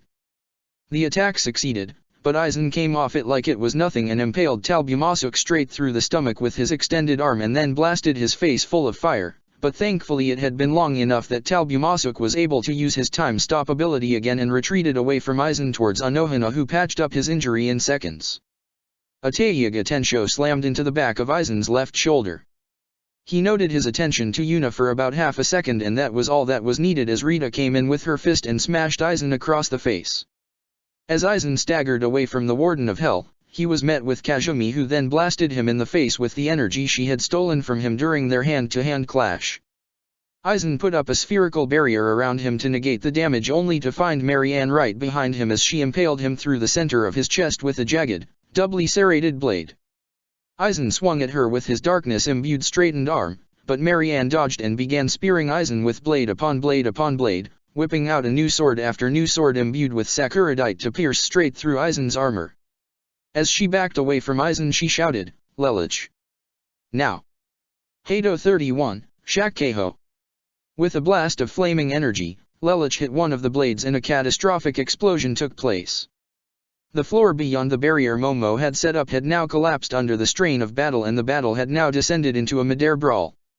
As Aizen steadied his descent, Anohana went spiraling towards him with her swords. Aizen the first strike, but the follow-up scratched him along one of his false ribs. Ichigo began engaging him in direct, upfront combat as the two warriors descended, but Aizen scrapped his hand along the wall to slow his descent and then blasted Ichigo with dark energy as the police chief rose to meet Aizen's altitude. Kazumi got in the way and absorbed the attack and then punched the wall to force Aizen away from it.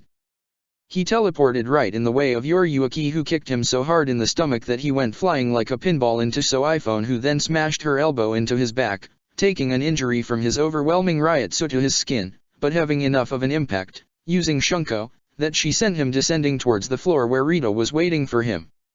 The Hell's Warden charged her fist as the excess energy shot out of her back and she rose up from the ground, and with her momentum and charged energy managed to tear straight through Aizen's midsection as he continued to descend downwards and landed on a floor halfway down his tower where his blue, Lava-like blood now seeped into the floor. His adversaries lined up around him in a circle as Aizen got to his feet and regenerated the injury. He shot up like a rocket into the air and manifested an uncountable amount of swords of varying sharpness and design and sent them plowing towards his enemies below before he set the floor they were standing on aflame. The flames began to disperse as Marianne changed her armor and was wearing one made of crimson and orange metals that she then used to fan out the flames and get rid of them, while Kazumi absorbed the other half and then blasted the energy she'd built up at Aizen. Talbumasuk tapped his accelerating time power to Ichigo's shoulder and with speed unlike the likes of which the police chief had never been able to use before he tore up towards Aizen, outracing Kazumi's attack and got behind Aizen. He charged his own Getsuga and then sandwiched Aizen between Kazumi's attack and Zanjutsu's. Aizen was nowhere to be seen at first, but in the next instant he was on the ground, as if nothing had happened, and covered the entire battlefield in dark matter, creating his impression of Talbumasuk's strongest attack.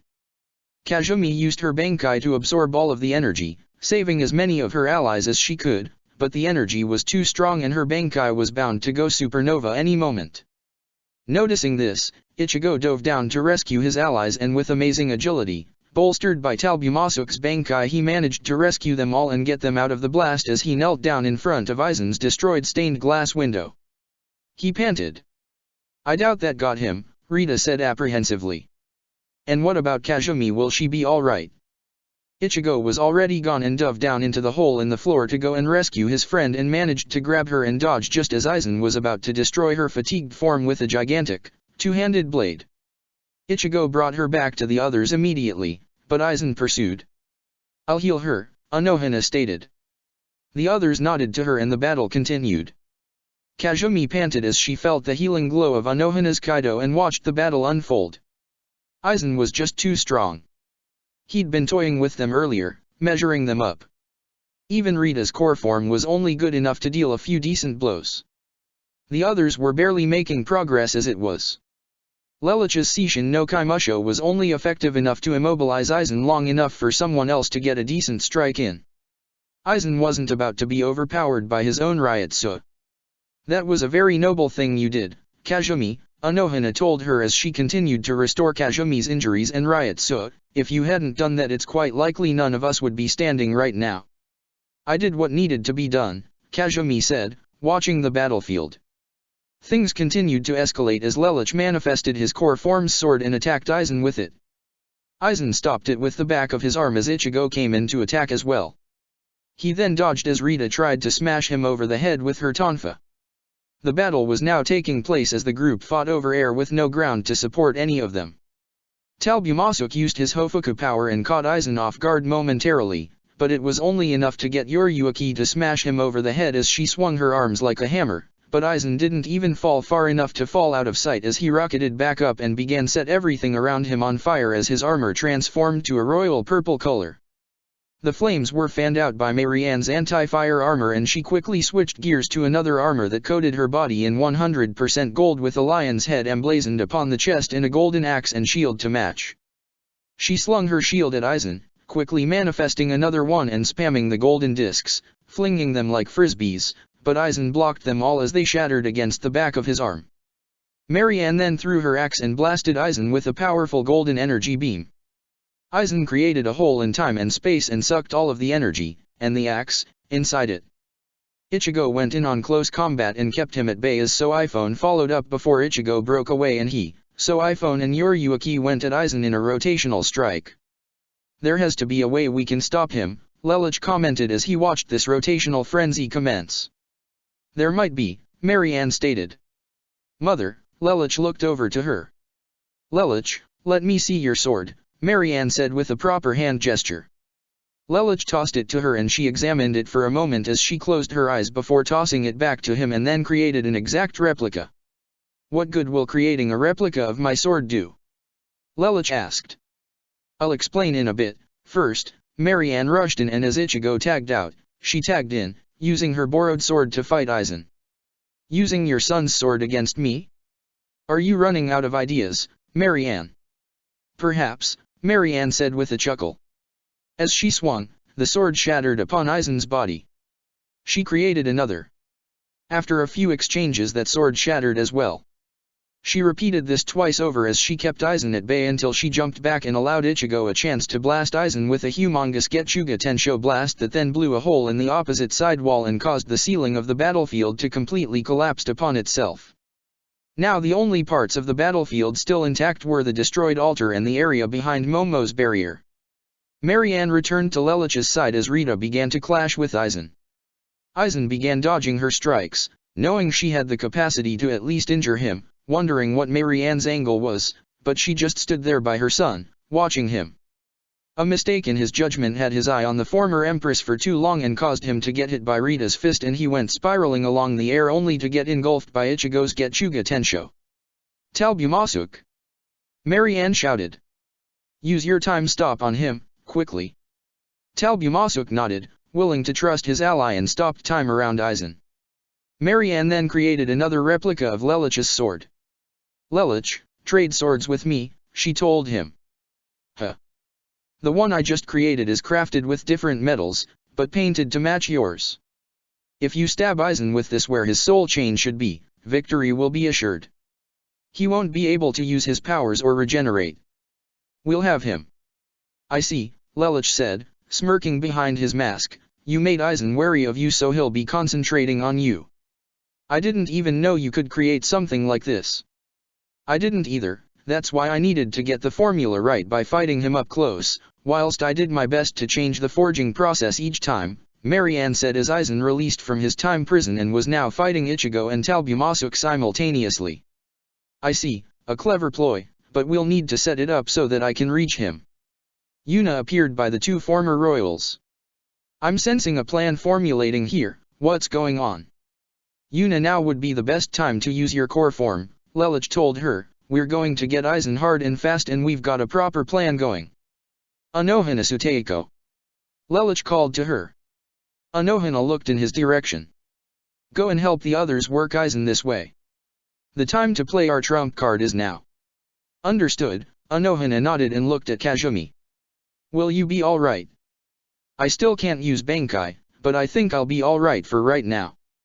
Be careful, Kazumi told her. Anohana ruffled her hair and then took off. It was a strange gesture considering what Kazumi knew about her, but Kazumi knew that she was not as she knew her anymore. She was not the hellspawn forced into her womb. Whatever life she led after escaping hell when Kazumi pulverized her infantile body was not knowledge Kazumi could know of, and Anohana saw Rita as her maternal figure and had her own semblance of maternal instinct. If anything, though younger, Anohana was more mature of a person than Kazumi. The captain commander took off towards Aizen and appeared behind him as she strung forward with her bone sword. She scratched his arm and continued on the offensive. Ichigo and the others had pushed Aizen rather far from his domain and noticed that Anohana seemed insistent on pushing him back towards the ruined top floor. Looks like we got a plan brewing, Yoriyuki said, follow her lead. Huh? Are you sure? Ichigo asked. Positive, Yoriyuki answered. Following Anohana's lead, Talbumasuk, Ichigo, Rita, iPhone, and Yoriyuki helped herd Aizen back to his domain. By the time they got him over there, Talbumasuk's time stop ability had finally recharged for another use. However, he was going to hold off on using it until he knew exactly what was going on. Instead he used his time slowing ability to make Aizen sluggish. As the self-proclaimed god had his movements slowed to a camera moving in slow motion, he was unprepared when the sky lit up above him and Yuna appeared in her core form. What, was this why she was fighting alongside them?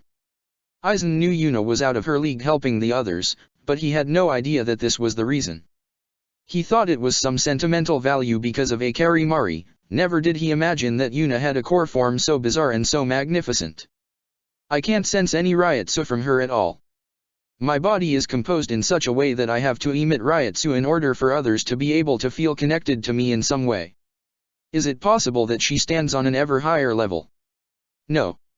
Impossible. It has to be.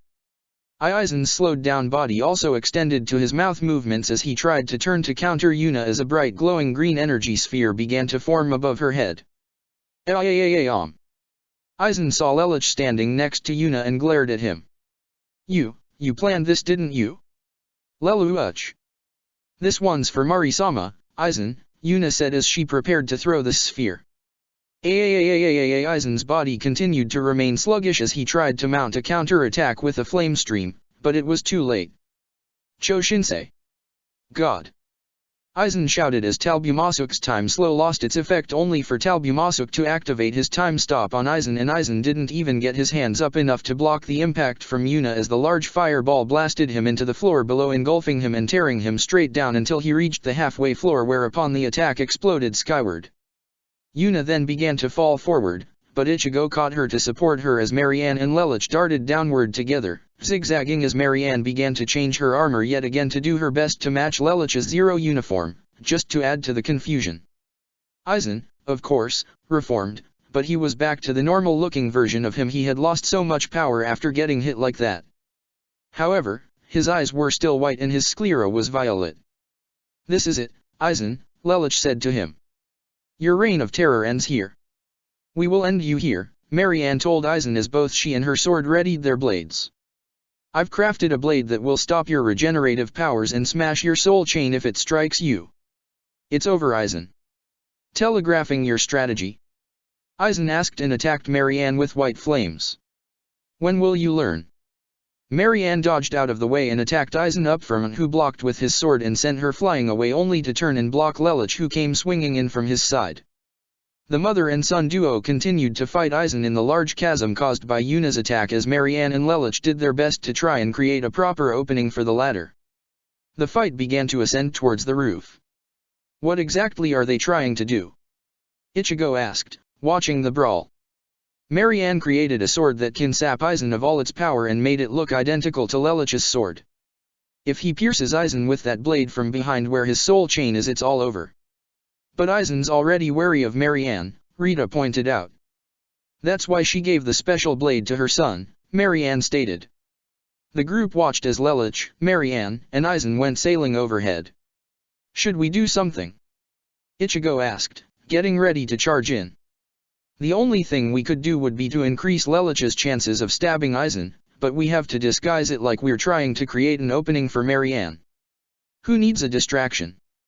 Rita asked, suiting up. "I've got your opening right here." "Aizen's been weakened.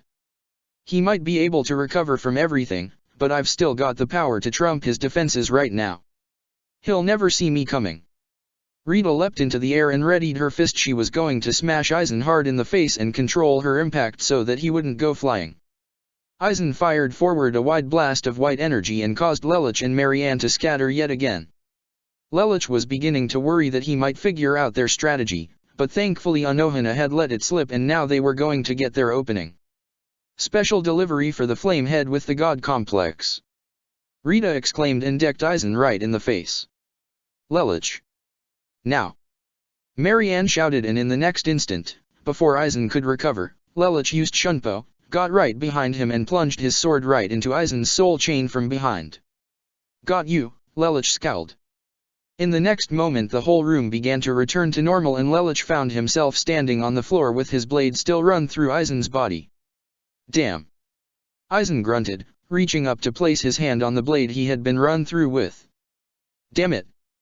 His hand went slack as his side. "They did it!"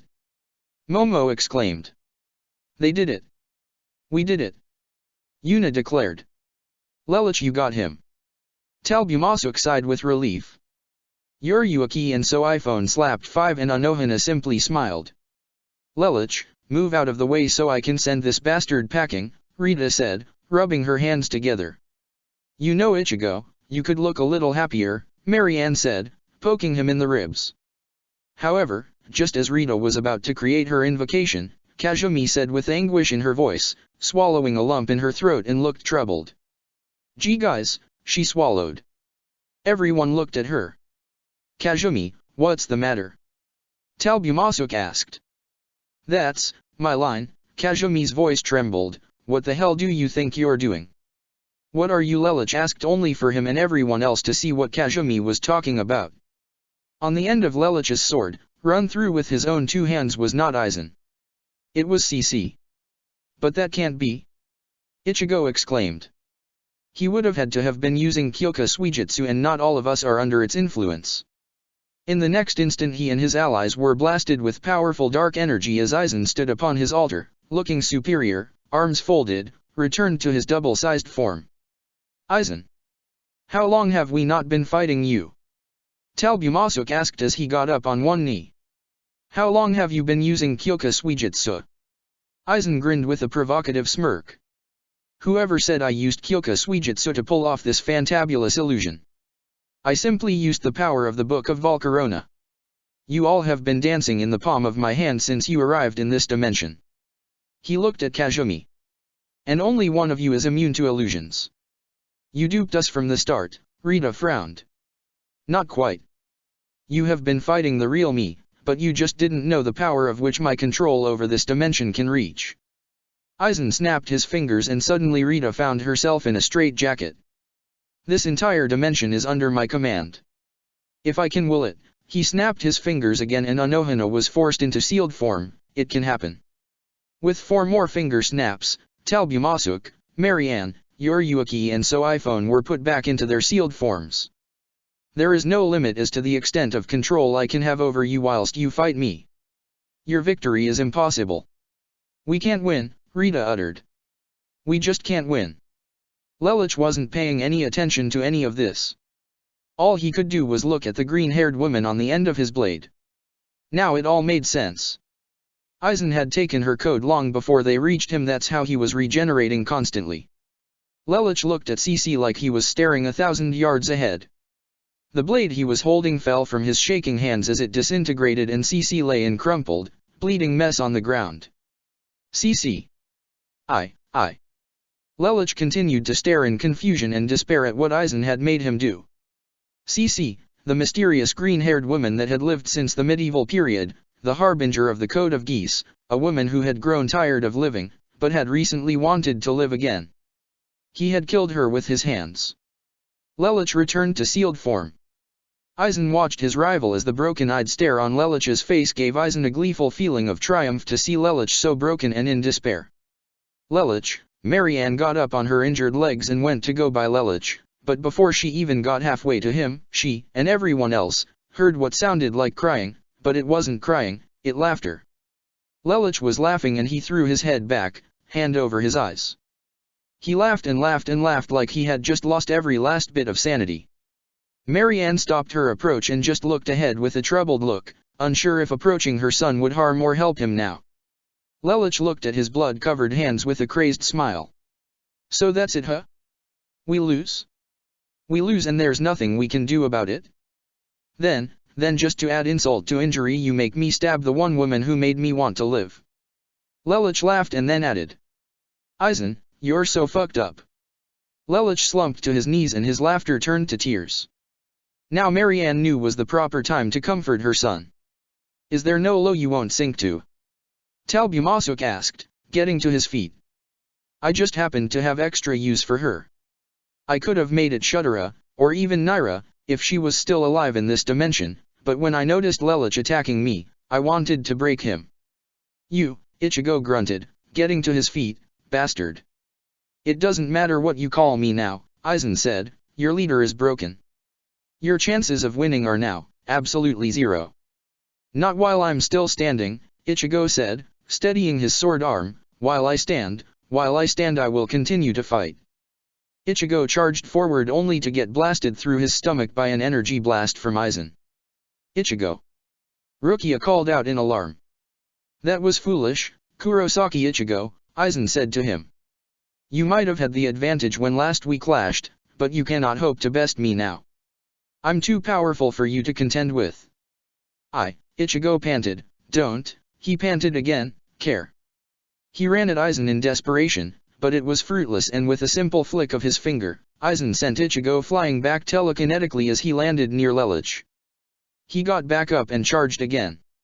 Ichigo, stop. If you keep trying you're going to die. Rukia shouted. Think about Orium. Think about your unborn child. You can't foolishly die on them.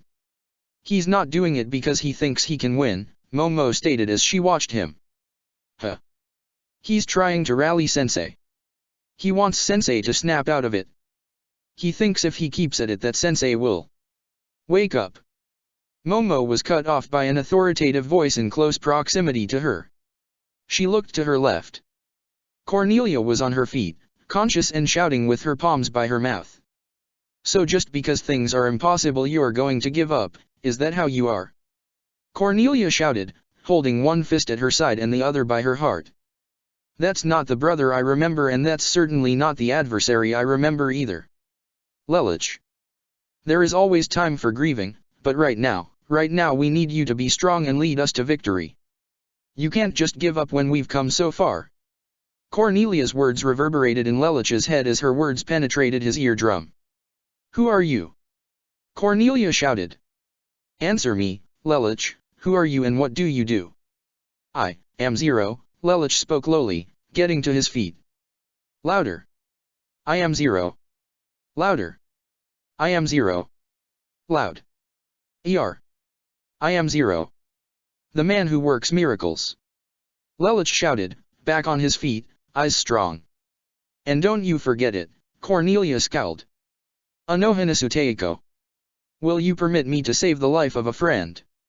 Lelich, she's dead, there's nothing we can. That's not true. Lelich exclaimed, scowling, there's one option I have, I just have to try. Anohanasuteiko, I beseech you, will you permit me to save Cece's life even though I will be breaking the laws of the Soul Society? Lelich, what you're hoping for is only a very small chance. Your chances of success. Don't tell me the odds, Lelich shot back with a dark tone. Just tell me, will you permit me the chance? You may try, but do not be disappointed when it does not work, Anohana told him. Then that's all I need to know. Ichigo lay on the ground as he was flung back by Aizen for the 18th time and looked at Lelich as he began to lose consciousness. Good, his eyes are strong again. Lelich, it's up to you. Lelich positioned his blade over Cece only for Marianne to adjust the blade's angle a little. Like that, she stated, that's over the heart. She'd caught on to what Lelich was trying to do. So however, did Aizen. So you're going to try that? You won't succeed, Lelich. I know it's a stretch, but as I always say, if you don't try there's no chance, but if you try, even if the odds are stacked against you, there's still a chance. Lelich gripped his blade tightly. Cece, you gave me reason to live when I didn't have it. You said that you wanted to live again, and so, Cece, my accomplice, my friend, my witch. Cece, I won't let you die. Lelich ran his blade straight into Cece's heart, imbuing his blade with spirit energy. His intent was to turn Cece into a substitute Soul Reaper. Normally such a thing would be impossible, but at his fierce declaration, his defiant refusal in the face of reality to not let his friend die in front of his eyes, his determination to transform her, a small glowing orb that Lelich had almost forgotten he had began to glow on the inside of his pocket. The Hogyaku flashed with its artificial light and consumed both Cece and Lelich as the transfer was made and the transformation took place. When the light died down, Cece was lying on the ground unconscious, uninjured, and she had a Zanpakuto lying underneath her arm.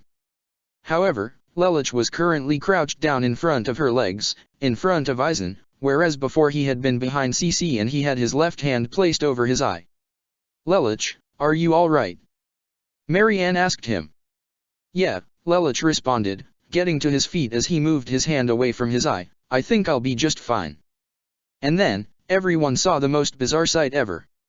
On the inside of Lelich's left eye the Hogyaku reflected its very essence the same way the emblem of geese used to do the same. Because of his selfless desire to save his friend, because of his want to succeed, because everything he believed in was currently screaming from within him and pushing him forward, Lelich's desires had completely enveloped the Hogyaku and the orb had merged with him, transferring itself inside of Lelich's body. Impossible, he merged with the Hogyaku, Aizen noted. Rita, Lelich said, as he called forth his Shikai without calling it out and then, using the power of the Hogyaku, freed her from the jacket Aizen had put her in. Get everyone out of here. Leave Aizen to me. Lelich, have you lost it? Yuryuki asked him. Despite what you may think, Lelich answered, I know what I'm doing. Right now I control the Hogyaku and all of its reality warping abilities. As I currently warp the very fabric of reality itself. Lelich crossed his arms in front of his body. With a massive flux of power never before seen from Lelich before, he tore up the floor and smashed Aizen all the way into the altar, whereupon a Rakyukoro spell appeared in an instant while the Hogyaku flashed in Lelich's eye. I don't know how well or how long I can control this for, so I'm telling you to get everyone out of here. With the Hogyaku, I can counter Aizen's powers. But, I'm going to go it alone from here. Lelich, you can't.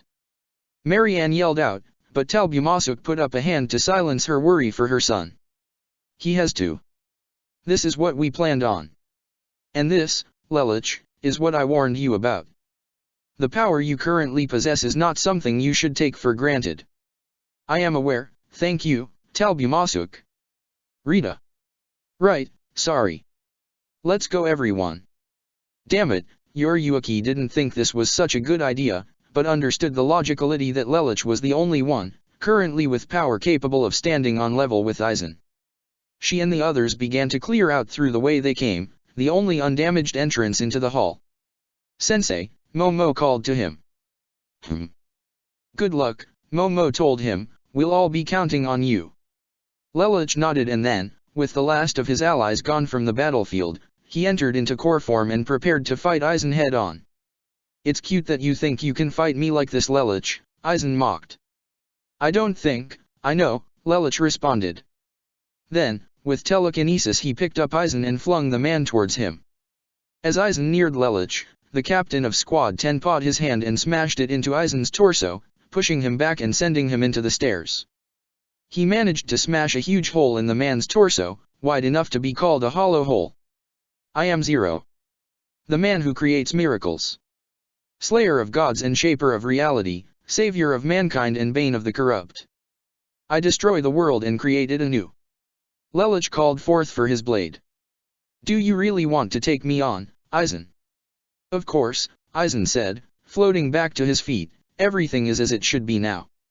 You and me, Lelich, one-on-one, a climactic finish, and when I defeat you I will rip the Hogyaku from your soul and I will become a force upon which the Soul King will not be able to stop.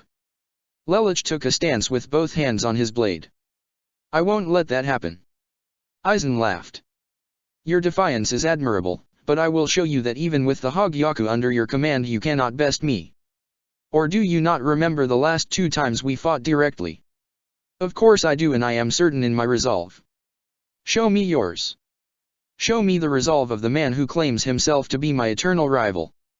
With pleasure, Aizen said, and then transformed his body so that he was an exact replica of Lelich's Zero uniform. The only difference was that Aizen's Zero uniform was white.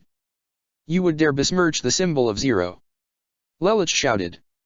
Zero is a symbol of justice and idealism, is he not? Then I will use this form to show my resolve of my ideals and my own sense of justice. I will accept no impostors, Lelich told him. Aizen laughed. I thought you might say that. He held up his blade and formed a sword of his own. The blade of the weapon was shaped the same as Lelich's blade, but it was silver with a single red line going down through the center. The guard of the blade was shaped like a skull with demonic horns extending out the sides and fierce red eyes in the skull's eye sockets. The sharp teeth descending from the guard's upper jaw was where there was a red handle that Aizen currently had his grip upon. With the way we are now, let us see which one of us is truly superior, Lamperouge Lelich. I'm ready whenever you are, Aizen, Lelich told him. As a candlestick dropped a piece of wax to the floor, Aizen and Lelich charged at each other. Lelich swung both hands horizontally and Aizen swung vertically as their blades connected, emitting sparks and creating a loud clang. The final battle for the fate of the Soul Society had officially begun. To be continued. Chapter 207, Lelich vs Aizen, Grand Finale. Aizen's Castle, Front Entrance. Anohana and the others exited out in preparation to get the team and get out of there. Yoriyuki was shouldering Ichigo. Rita was shouldering Shutara. Marianne was shouldering CC. Anohana had Kenpeki. Cornelia had Yuna. Susanna noticed Lelich's absence immediately. Where's Lelich Dano? Still inside, Momo told her, he's fighting for us all. What? You all just left him alone. Susanna was worried. Lelich absorbed the Hogyaku, Talbumasuk told her. As he is now, he is the only one who can stop her. As things stand now, we all have to escape and get out of here. Lelich will follow shortly. Wait a minute, where's Meguruma Kensei and Luska Teiko? Senna inquired. And what of Waiwak-sama? Haschwald questioned. No one looked like they wanted to say anything. No, Kensei couldn't have. Kensei's alive, isn't he? He's just slow, right? Mashiro squeaked. Momo shook her head. I'm sorry, Mashiro-san. Kensei, Mashiro sniffed. Luska Teiko is really gone. Kendra was at a loss for further words. We can grieve later, Marianne said, looking forward. Right now we need to concentrate on getting out of here. Remember formation, keep on your toes. There's no telling if Aizen intends to trap us here with him. The others could agree to that as the group took off. Lelich, my son, we're counting on you. Don't let me down. I'm sorry that I cannot do a mother's duty and shield you from such a fate, but this is also a destiny you chose for yourself. It would be rude of me to interfere. Fight your own war, Lelich, and win it. Aizen's domain. Lelich and Aizen smashed their blades against each other, repelling the other as they then swept their sword arms towards each other, creating another flurry of sparks as their blades ricocheted off each other. Lelich then stabbed forward, but Aizen jumped back and blocked. He then unleashed a blast of white flames. Lelich countered with Hado 88 and the blasts looked like they were going to cancel each other out, but as the Hogyaku flashed behind Lelich's visor, the blast became twice as large and overtook Aizen's attack, engulfing him. Aizen retreated back and regenerated the damage as Lelich ran forward to follow up, but Aizen managed to block his overhead swing. Impressive, your control over the Hogyaku is to be admired, Lelich. I'm done talking to you, Lelich said as he pulled his sword back and swung down with both hands. He missed as Aizen sidestepped the attack and then came swinging in with fast blade strikes. Using the Hogyaku to slow Aizen down to his reception level, Lelich parried each of Aizen's swings. He then flowed around Aizen, flipped over his shoulder and grabbed Aizen's shoulder, flipping his body his own shoulder, and then went to stab Aizen through his mask, but Aizen cut Lelich's arm and rolled away. In the interest of protecting its master, the Hogyaku recovered Lelich's injury. I don't like to have to rely on this thing, but right now it's my best chance against Aizen. I need to hold out until I can completely subjugate the Hogyaku to my will. Right now I can only keep Aizen from manipulating me and keep myself alive, but that's all I can do. I have to be able to overpower Aizen and turn the tide of this fight. Only then can I send him back to hell. What's the matter? Tired? You wish. Lelich ran forward, but rather than striking with sword he jumped over Aizen and fired a Byakurai over his shoulder. Aizen moved out of the way and attacked Lelich from above, but Lelich rolled out of the way and fired a Sakasui where Aizen was going to land. He missed as Aizen sidestepped Lelich's attack and then appeared right behind him to sever his head, but Lelich ducked under Aizen's attack, pivoted on the ground and took a sweep at Aizen's ankle. He got to his feet quickly as Aizen staggered and cut him across the chest, but Aizen retaliated with a stab that grazed Lelich's sword arm shoulder. Lelich pulled away from the offensive and then used his telekinesis to fling the candlesticks and chandeliers at Aizen.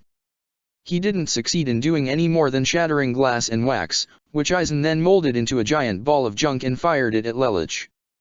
Hado 32, Okazen. With the yellow fire flash, Lelich destroyed the incoming sphere of mass. Aizen appeared behind him and attacked with a two-handed vertical swing, but Lelich blocked with his sword turned behind his back.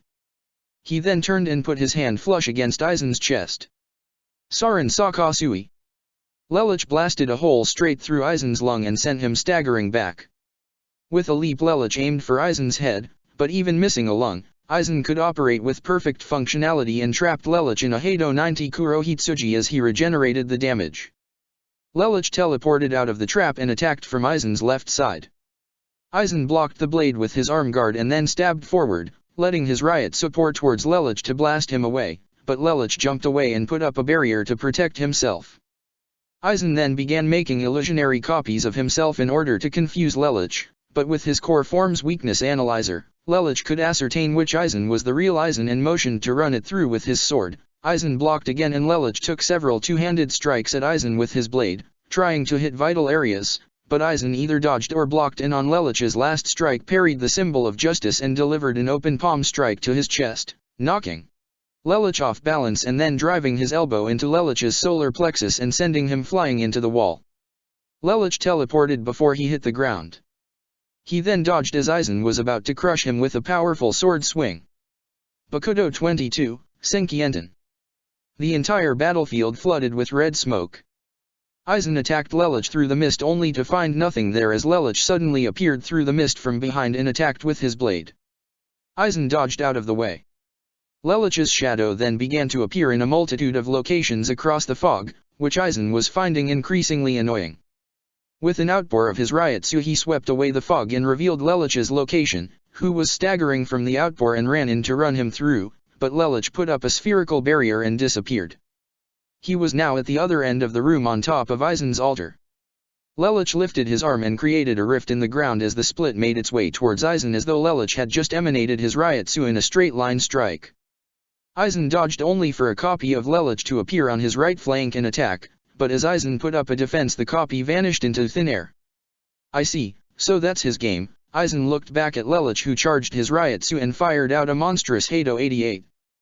Aizen stopped it simply by using his sword to split it as though it were a bullet as the two halves went cleanly alongside him and missed him entirely. He's trying to drag this out so that he can subjugate the Hogyaku. I have to defeat him before that happens. Knowing Lelich he might just come up with a way to defeat me. Lelich saw Aizen rushing towards him and decided to run towards Aizen to meet him halfway. Let's try this on for size then, shall we? Activating the Hogyaku yet again, Lelich stopped his charge and let loose his impression of a high-density beam of Ryutsu copying techniques like Ichigo and Eunice. Aizen stopped it of course, but that wasn't the point. Good, so I've reached that level of warping then. Lelich thought to himself. He stood his ground and waited for Aizen to come to him as he then dodged right and then leapt to the wall before pushing off it, aiming directly for Aizen's sword. What is he doing? Aizen thought to himself. Lelich stood his ground and disposed of his sword. Hadron Cannon, fire. He let loose the powerful energy blast directly at Aizen's chest. And of course, Aizen stopped it. Lelich then came rushing in through the dust, crouched low, and when he swung up from the ground Aizen saw that he had replaced his magnificent blade with a pair of ordinary daggers. Aizen blocked both strikes, but Lelich then took to the air and extended the spikes on his uniform as he revved up into a sphere and barreled towards Aizen like a cannonball. Aizen dodged out of the way as Lelich tore through the ground and rolled up the wall and attached himself to the ceiling using a miniature grappling mechanism he had manifested in the palm of his glove. He's toying with me, Aizen snarled. Good, I'm making steady progress. Even if Aizen's catching on, I just have to hold my resolve for a little while longer and I can end this. Aizen fired at Lelich to knock him down from the ceiling. Lelich dropped to the ground and shrunk his spikes back to normal size as he then rushed towards Aizen, unarmed. Not sure what he might be up to, Aizen got defensive, but Lelich suddenly vanished before his very eyes and he was cut down the back. What? Aizen turned, but Lelich was already armed with his blade yet again and coming in harder and faster than ever before. Damn it, I can barely contain his swings. Lelich stopped striking, extended his arm and attacked with a Reikoho blast, pushing Aizen back and injuring him. Lelich then grappled to the ceiling and dropped to the ground, planting his sword in the ground and causing the whole floor to begin to quake and crack, discombobulating Aizen. Lelich rushed towards his archenemy with a fire-imbued fist and punched Aizen right in the face, damaging the helmet he wore, smacking it right off, revealing the face of the Aizen he was used to. He saw the scowl upon Aizen's face. Aizen got back up and rushed towards Lelich, switching his blade back to Kyoka Suijutsu sealed form. He began swinging as fast as he could to cut Lelich and catch him off guard, but just as fast as Aizen could swing, Lelich could block. Using the power of the Hogyaku, Lelich was blocking every last strike Aizen could throw at him, knowing where his enemy's blade was going to be before Aizen even made the strike. The blows were moving so fast that Aizen and Lelich's sword arms looked blurry to the average onlooker. Lelich then began analyzing Aizen's body to try and find some sort of weak point or other flaw on Aizen's body that he could exploit. He then began to find imperfections in Aizen's armor. He retreated from Aizen and disintegrated his sword before firing off rapid-fire blasts of Byakurai at the designated locations, blasting Aizen's armor clean off, leaving the man in simple, plain white spandex. Lelich then appeared right in Aizen's space and twisted Aizen's arm so that he dropped Kyoka Suijutsu before punching Aizen in the face. With the power of the Hogyaku behind his fist, Lelich managed to tear Aizen's arm clean off. Aizen regenerated off course. He rushed at Lelich and the two engaged in unarmed combat. Using his visor, Lelich was able to counter Aizen's blows and then, scanning with X-ray-like precision, hit Aizen at proper pressure points and minor chips and dings to his own bone structure. Hadron Cannon, fire. With a powerful blast of the Hadron Cannon, Lelich overwhelmed Aizen yet again, but the would-be Godslayer appeared behind Lelich and blasted Lelich in the back with a Kido strike. Lelich was sent flying into the wall face first, damaging his HUD display and forcing him to remove his helmet since it now did him more harm than good with the visor cracked the way it was. Lelich saw Aizen come in and grabbed his arm as Aizen made to slash him. Lelich kicked him right in the groin. Unfortunately Aizen seemed to ignore the pain and punched Lelich across the face before he began to pummel the poor captain with his fists, coming in too fast for Lelich to stop now that his visor was damaged. "What's the matter? Can't stop me?" "You." Aizen punched Lelich across the face again. "Never." He uppercut him into the air. "Had a chance." He slammed Lelich into the ground by the neck. Aizen then began to charge a white zero. "Once I detonate this into your face you not only won't have your good looks anymore, you won't even have the Hogyaku to save you. You should have known better than to fight me all by yourself, Lelich. Alone you are powerless." Lelich just gave Aizen a dull stare and, with the Hogyaku's power, fired a grey beam from his eyes that hit Aizen square in the jaw, causing him to recoil off of him. Lelich got to his feet and grabbed his cape with one hand and covered his body with it as he scowled directly at Aizen. "Powerless?" Lelich asked with a scowl. "Let me tell you something about power, Aizen. Power isn't just a figurative level that can be measured or calculated. Power is something you exert, a force that drives you to do something. Power is conviction, something you lack." "What is this nonsense you are spewing?" Aizen said with a frown. "I lack conviction? Surely you jest. If you really had any conviction in your actions you wouldn't toy with your enemies. In reality, Aizen, your true goal is to find someone who can stand on your level, across all aspects of yourself. It's lonely at the top and you want company, isn't that the truth? The strong can only congregate with other members of their kind, that's why you want the strong to survive.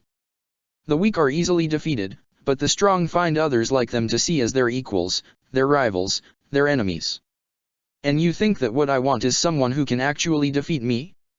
You think I feel insecure in my superiority to others and feel the need to utterly crush my foes? Nothing you've done has shown me otherwise," Lelich answered. "You want power." Aizen's Ryutsu intensified. "You want conviction." He yelled at the top of his lungs as his eyes turned completely black. "I'll show you power and conviction, Lamp-Rouge Lelich." A swirling black essence began to form around Aizen as he began to transform his body yet again. His entire body turned white and became slender like a shark, complete with a tail and a fin upon his back. Aizen's head looked like that of a hammerhead shark, but with his eyes in the center of his face rather than along the sides of the hammer. His body became like that of a beetle, with 6 extra legs and 2 toed feet. He roared at Lelich as several pairs of wings began to shoot out of his back. "There," Aizen said in a furious roar, "how do you like me now?" Lelich was doing his best not to laugh as he grunted. "What is so funny?" Aizen shouted. Lelich waved his hand over the ground as the floor turned to a reflective surface. "You tell me. Butterfly wings, really?" Aizen growled as he stomped his foot in the glass and tore towards Lelich with furious rage. Lelich began sidestepping and dodging around Aizen's insectoid arms like he was dancing to some sort of song. He was practically mocking Aizen as he shuffled around the battlefield as Aizen continued to do his best to try and grapple Lelich in his pincers. "You know I've had house pests as ugly as you," Lelich taunted, trying to do his best to get under Aizen's skin. "If you weren't already in a reputation of the most infamous kind, your popularity with the ladies would drop considerably. Stop mocking me!" Aizen yelled and fired a powerful multicolored zero from his mouth. Lelich moved by the stairs and then, stealing a page out of Mao's book, replicated the man's clapping arrangement. "Good. Good. Show me that conviction of yours. What the hell is with you? I can't get the Hogyaku to be any more subjugated than I already have it. I need Aizen to put his full effort into crushing me. I can feel it in the back of my mind. The Hogyaku wants me to prove that my resolve is superior to Aizen's. Ah, I see, so you're taunting him so that he'll hit you with his best. Aizen attacked Lelouch by flying towards him and extending a stag beetle-like horn to impale the young-looking captain, but Lelouch disappeared with his cape. You know, Aizen, transforming into a creature that's only sure to give a nightmare to 5-year-olds isn't exactly what I meant about showing your conviction. Lelouch pointed his finger at Aizen. Fight me like you mean it. All you're doing is getting angry and fighting stupid. This is going to be our last battle. It should reflect such an occasion. Aizen stopped and transitioned back to his natural form, brown hair, white outfit, bitch curl, that whole song and dance. A final battle? Yes, a conflict worthy of being called our final confrontation. Lelouch levitated himself into the air, imbuing his hands with red and black spirit energy. A true battle of gods. So now you think yourself a god. If you consider yourself one and I am defeating you, does that not make me a god? Lelouch asked casually. Humph, Aizen said and levitated off the ground slightly as well, removing all the bagginess from his outfit and imbuing his hands with white spirit energy. He then made the roof and the walls vanish from the battlefield. Very well, Lamperouge Lelouch, if it's a battle like this you want, Aizen said, it's a battle like this you'll get. That's what I was hoping you would say. Aizen and Lelouch then flew at each other and locked fists, each one trying to overpower the other. Aizen had a smug look on his face, while Lelouch had a determinate, calm scowl. Feeling their power trying to overload the other was not going to work, the two broke away from each other. Lelouch then began slinging Kido spells like a pro while Aizen began backhand deflecting them calmly before returning with a finger snap that sent a volley of energy beams raining down upon Lelouch from the sky. Lelouch put up his spherical barrier, but Aizen was then behind him and blasted Lelouch in the back with a blast of incredible magnitude. You missed, Lelouch said and drove a spiritually charged punch into Aizen's gut before pelting him with rapid-fire fireballs from his Zanpakuto. Aizen came off Lelouch's endless volley by leaning back, zoomed forward, and tackled his archenemy as they landed against a leaned extension of Aizen's castle, landing on the conical shingles of the room. Aizen pulled back his arm to blast Lelouch in the face with a Zero, but Lelouch countered with the Hogyaku's grey beam of energy as the two energy blasts clashed with one another, Aizen barely able to get the reverse funnel blast of his attack past Lelouch's defiant I-beam. Give it up, Lelouch, Aizen told him, your conviction might be strong, but the force I exert is superior. Don't be so self-assured. That's your biggest problem, Aizen. You're so arrogant that every ant you crush with your boot you feel is going to just be crushed. However, I am not just another ant to be crushed. I am Zero, the miracle worker. With that declaration, the Hogyaku suddenly became reflected in both of Lelouch's eyes and a second beam fired out of Lelouch's other eye and seared Aizen's hand right off. Lelouch then kicked Aizen in the chest with a rising kick before decking Aizen across the face with his fist, sending Aizen careening through the window and into the building. The battlefield was now different as Aizen and Lelouch fought in a small room with wooden floors, slanted walls, and brown walls. However, as Lelouch drew out his sword yet again to attack Aizen, the man snapped his fingers and the sword broke in half instantly as Lelouch then brought the broken blade to stab Aizen in the neck, but Aizen caught Lelouch by the wrist and punched him in the chest and sent him flying through the wall. Aizen followed suit as Lelouch began to fall from the sky, but Lelouch was far from done as he gained aerial control and charged towards Aizen with an aerial bounce. He drew his hands back to gather energy. Heido 88, Hiri Yuj Kazoku Shintenreiho. Aizen countered with a Zero as the two blasts of energy blasted into each other, but with his stronger conviction and the Hogyaku backing him up, Lelouch overpowered Aizen and sent him sailing into the sky.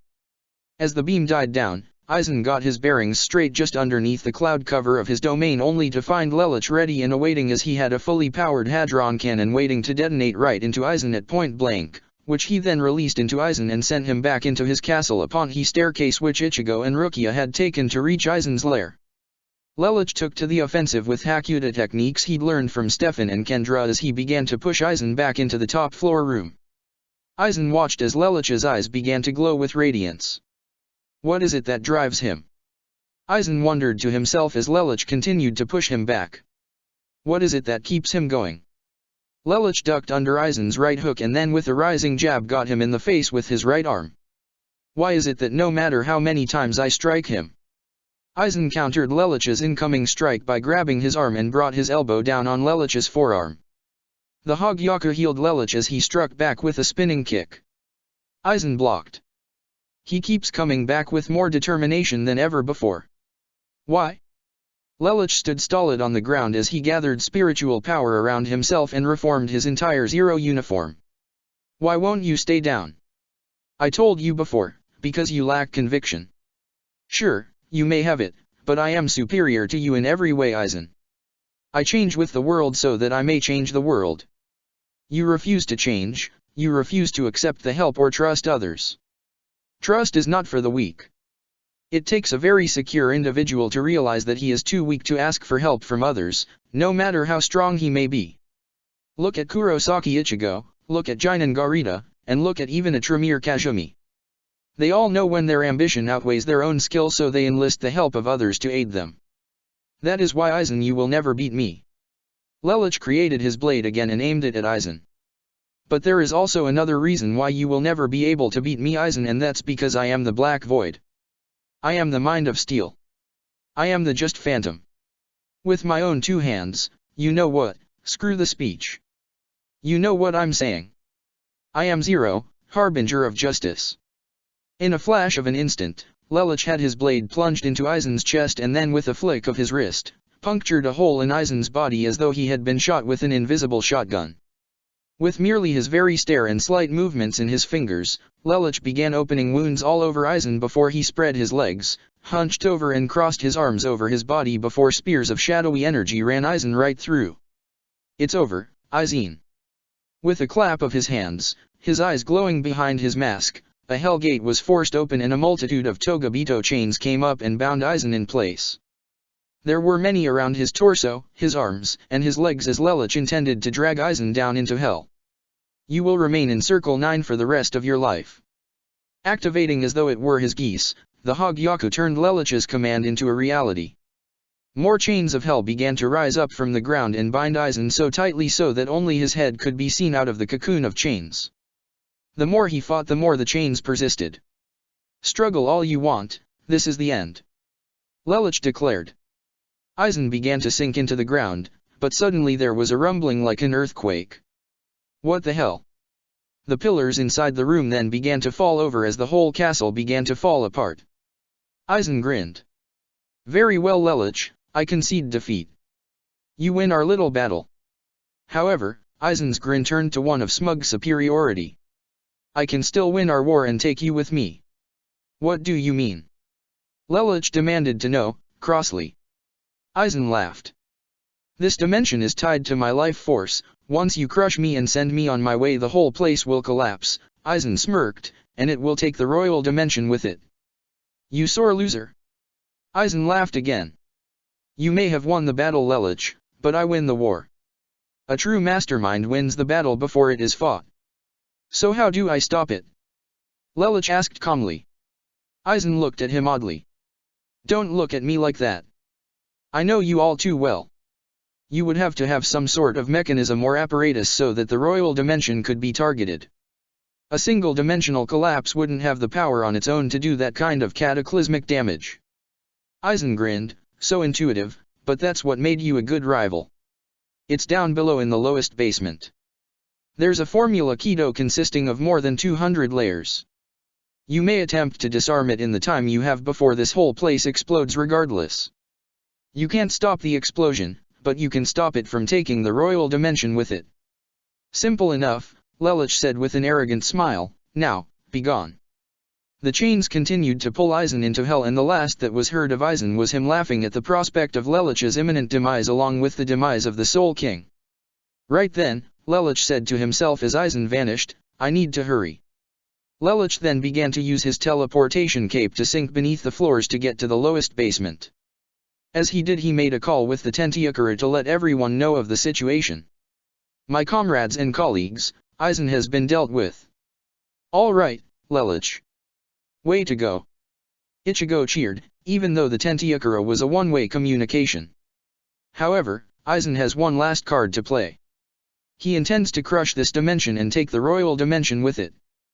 There is a 200-layer Formula Kido down in the basement of the castle. I am headed there now. Everyone get out of this dimension and leave this to me. Once I have disabled the barrier, I will follow after you all. Aizen will not succeed in his plans. No one should double back for me. I can't take the risk that any of you might get caught up in the explosion. I am the only one capable of shutting this machine down.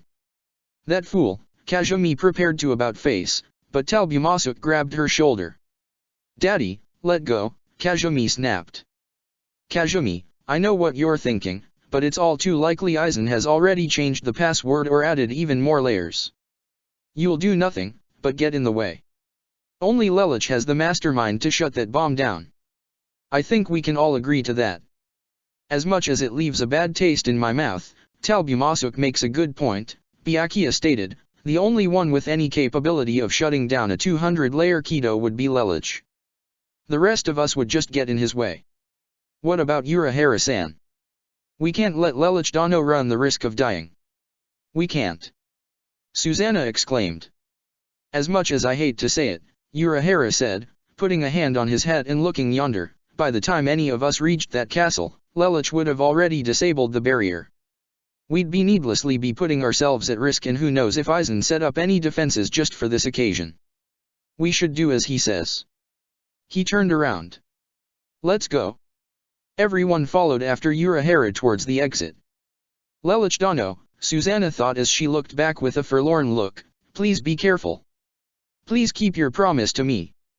You promised me that you would never leave me alone. Aizen's castle, lowest basement. Down in the basement, Lelouch saw the large apparatus and found the Formula Kido that he had to crack to disarm. He opened it up and got to work one layer at a time. Time would be critical. He was already physically drained from the fight. This code crack would be taxing on his mental nerves as well. 12, Lelouch counted as he disarmed the layer, 13, 14. As the Aaron car, Quincy, Soul Reapers, and Ichigo's Nakama made it to the way they came in, Susanna lingered, wanting to wait until she could see Lelouch so that, at a critical moment, she could save him and they could exit together in the nick of time. That was how it had to be. That was how it was going to be. That was what she kept telling herself. However, an arm reached in through the portal and stood next to her. It was Kyokaku. She understood what it was that Susanna was trying to do, and she felt that such a thing was a foolish idea. The chances were higher of Susanna getting caught in the explosion. She simply shook her head rather than saying anything. Susanna reluctantly left the dimension as she and the others waited outside to wait for Lelouch with hope in their hearts that he would make it. 65, 66, 67, 68. Lelouch continued to slide his hands neatly across the keys of the formula to disarm the massive bomb that would destroy the dimension. The entire thing was slowly becoming taxing and tedious, and he was running out of time.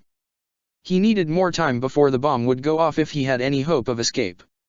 As the others formed outside the portal, Susanna, Nimue, Renji, Ashido, Kyokaku, and Yuna all waited around for Lelouch to return safe. The others felt it was all right to leave such a task to their care. Time continued to grow critical as Lelouch continued to disarm layer after layer after layer. His mental nerves were strained from having to mentally crack the code of each layer.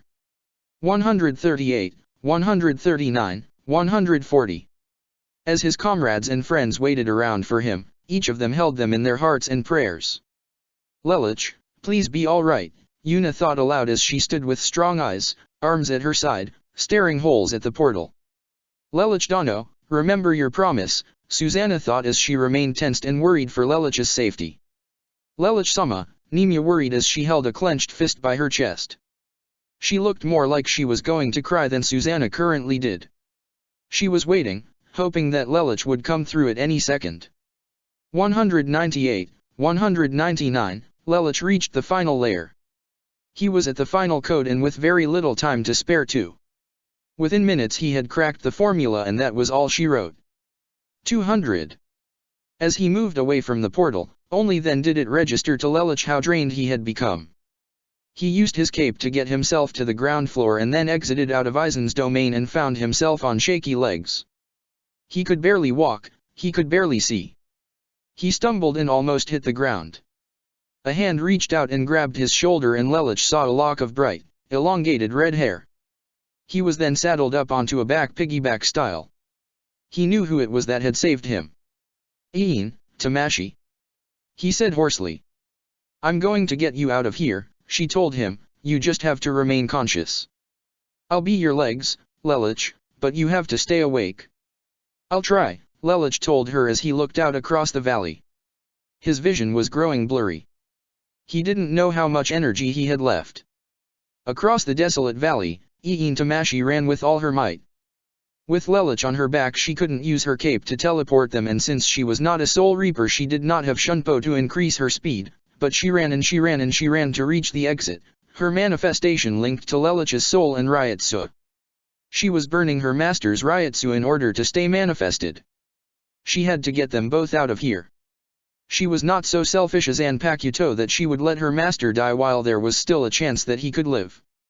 As she ran, Lelich exited out of core form, out of Bankai and then even out of Shikai. She was taking all of his Ryotsu so that she could just to keep her master alive and conscious. She needed them both to live. Lelich had made too many sacrifices and done too much good for him to end alone in an artificial world. Lelich's head continued to sway on his back as the road went in and out of his vision, either due to his own fatigue or due to Ian Tamashii's hair coming into his view. "You're going to be all right, Lelich. We'll make it," Ian Tamashii encouraged. "If only he wasn't so drained, he could use the Hogyaku for certain and we could teleport the rest of the way." It took a lot out of him just to seal Aizen.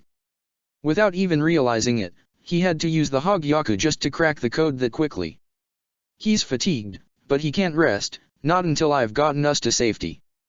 As Ian Tamashii crossed through 75% of the valley, the portal to exit finally came into view.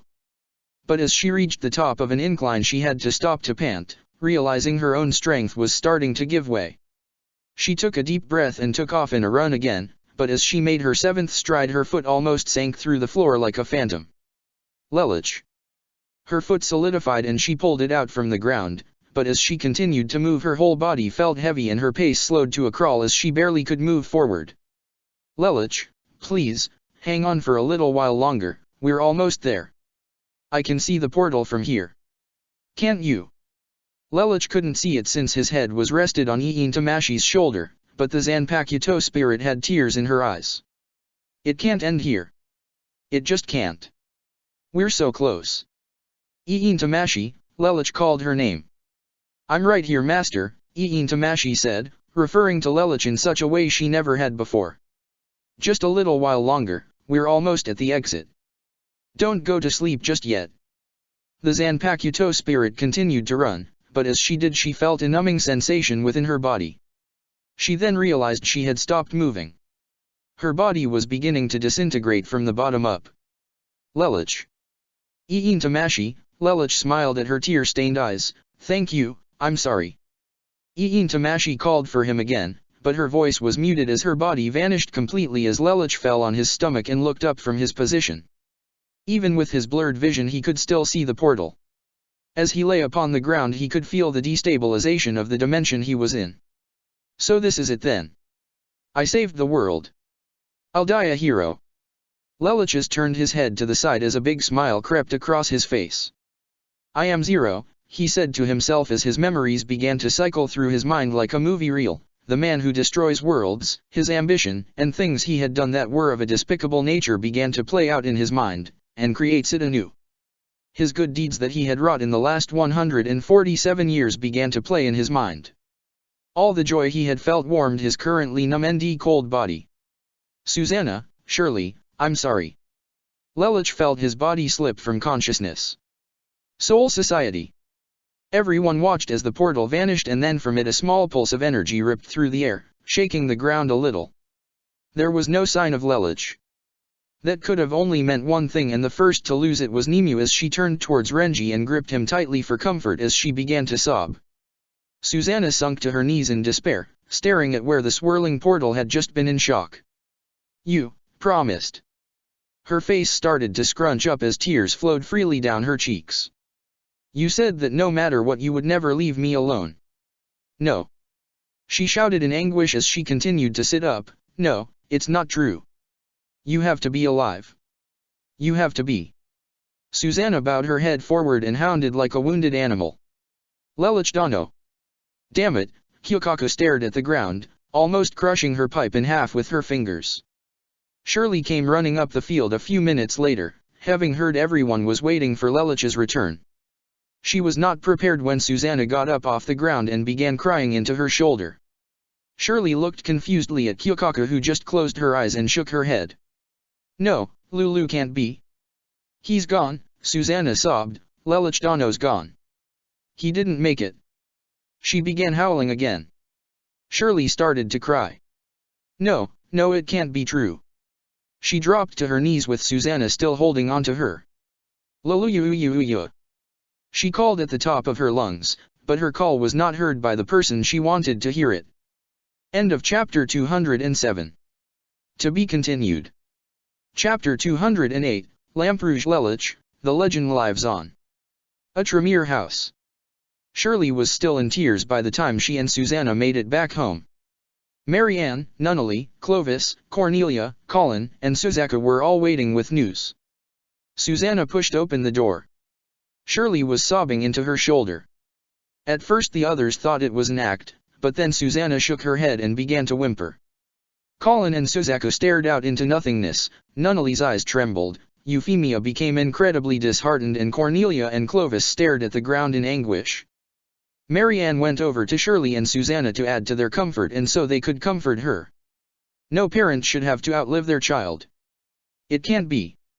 Nunnally exclaimed. He can't just up and die. Lelich, she began to break down into a mess of tears. Cornelia swept Nunnally off her feet and sat down with the Empress on her lap.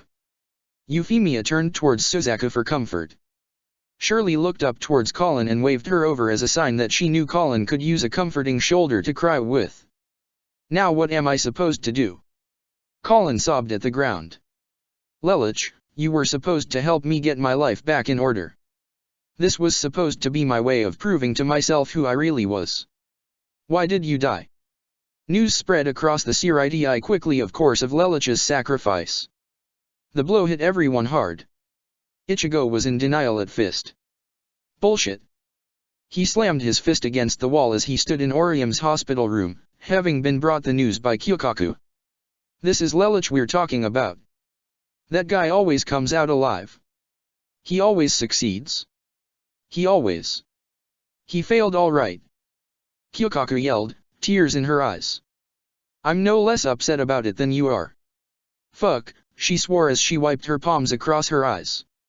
Ichigo gave his cousin an apologetic, comforting hug. When Momo heard the news, she didn't cry.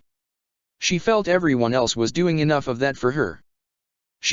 Somehow she knew in her heart that this was how it was going to end. She soon found herself in Lelich's office bedroom, where he had his Zero uniform neatly folded and secure in a display case on a shelf above his bed from his days on the Phantoms. The visor of the helmet reflected Momo's face a little as she looked up at it. Is there a Hinamori Momo here?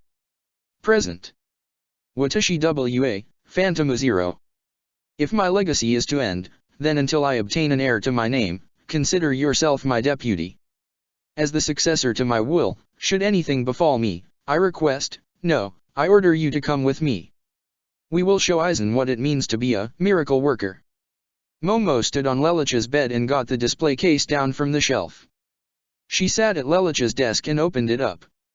She picked up the helmet of Zero and stared at it. The weight it pushed down upon her hands was not as heavy as she suspected. She smiled. Don't worry, Lamperouge-sensei, I promise you that Zero will not die. The next day. At some point during the day, Rita prepared to leave. Her job in the Soul Society was done. She had a domain to govern. Talbumasuk, Mia, and Kazumi were back in chains, but Rita hadn't taken them back yet. However, she also had something to say to them all.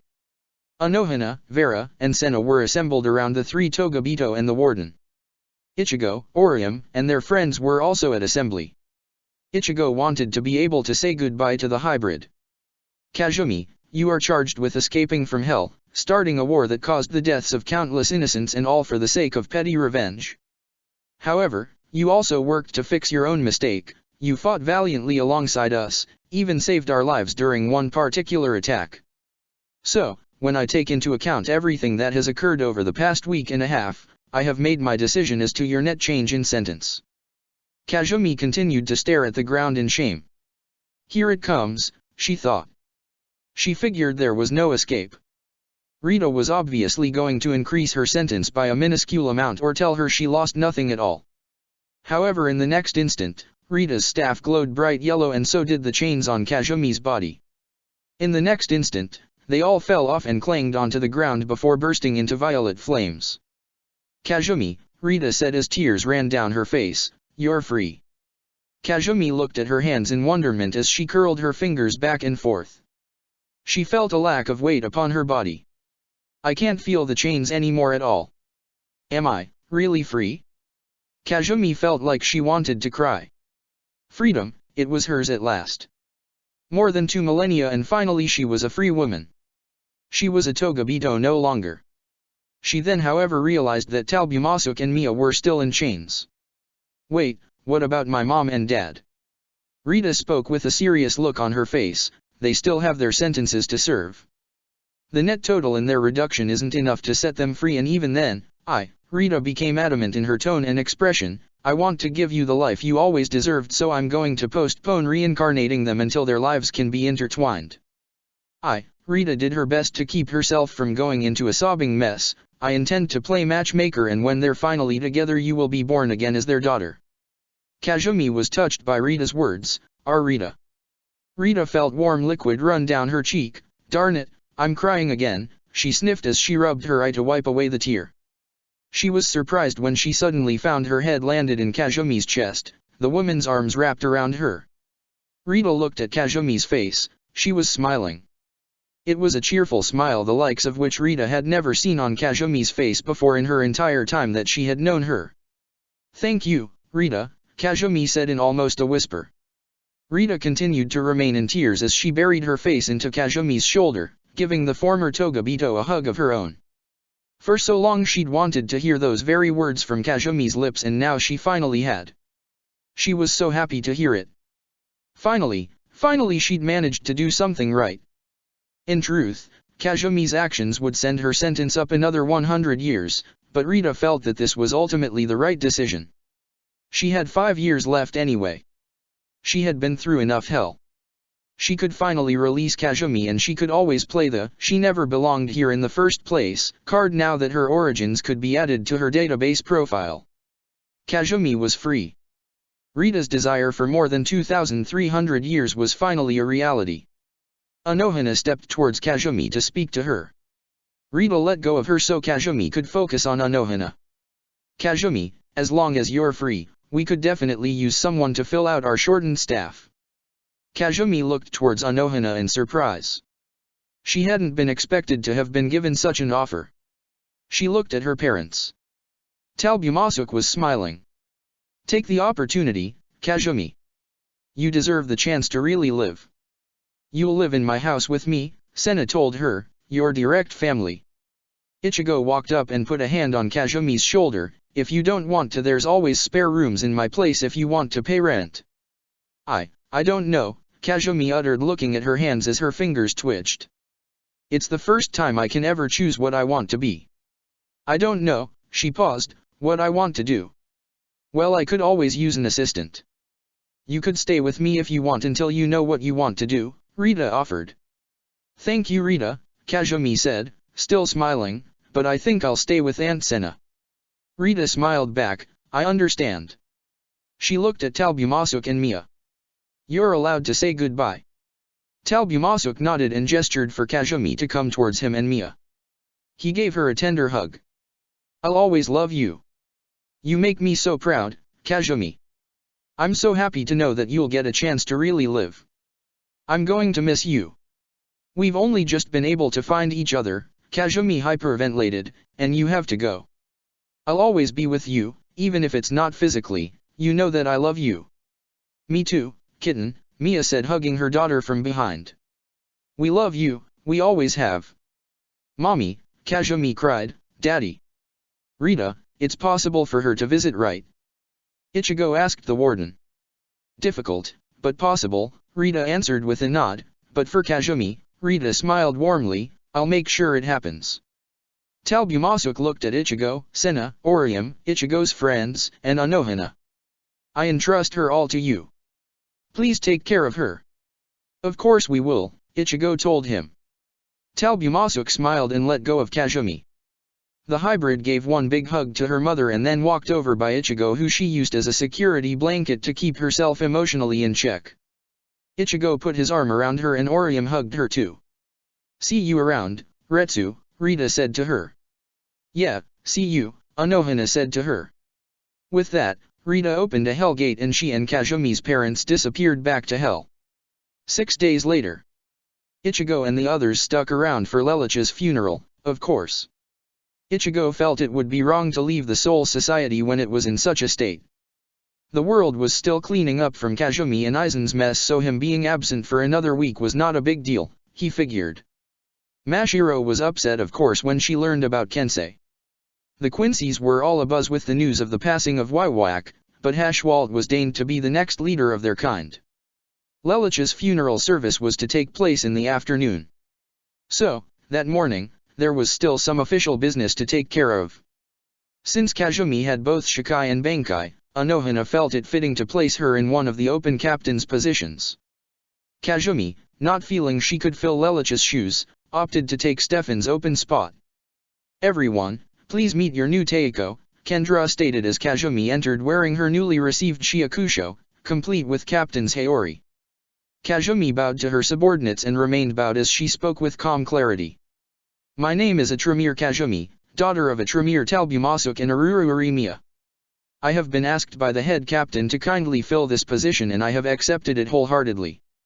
My position with you all is only temporary, but that is at least 300 years from now. Until then, Kazumi stood up straight and smiled with her most cheerful, perky smile, I hope we can get along. Also that morning, Cici finally awoke from her coma. Marianne had kept her in her bedroom to let her rest properly.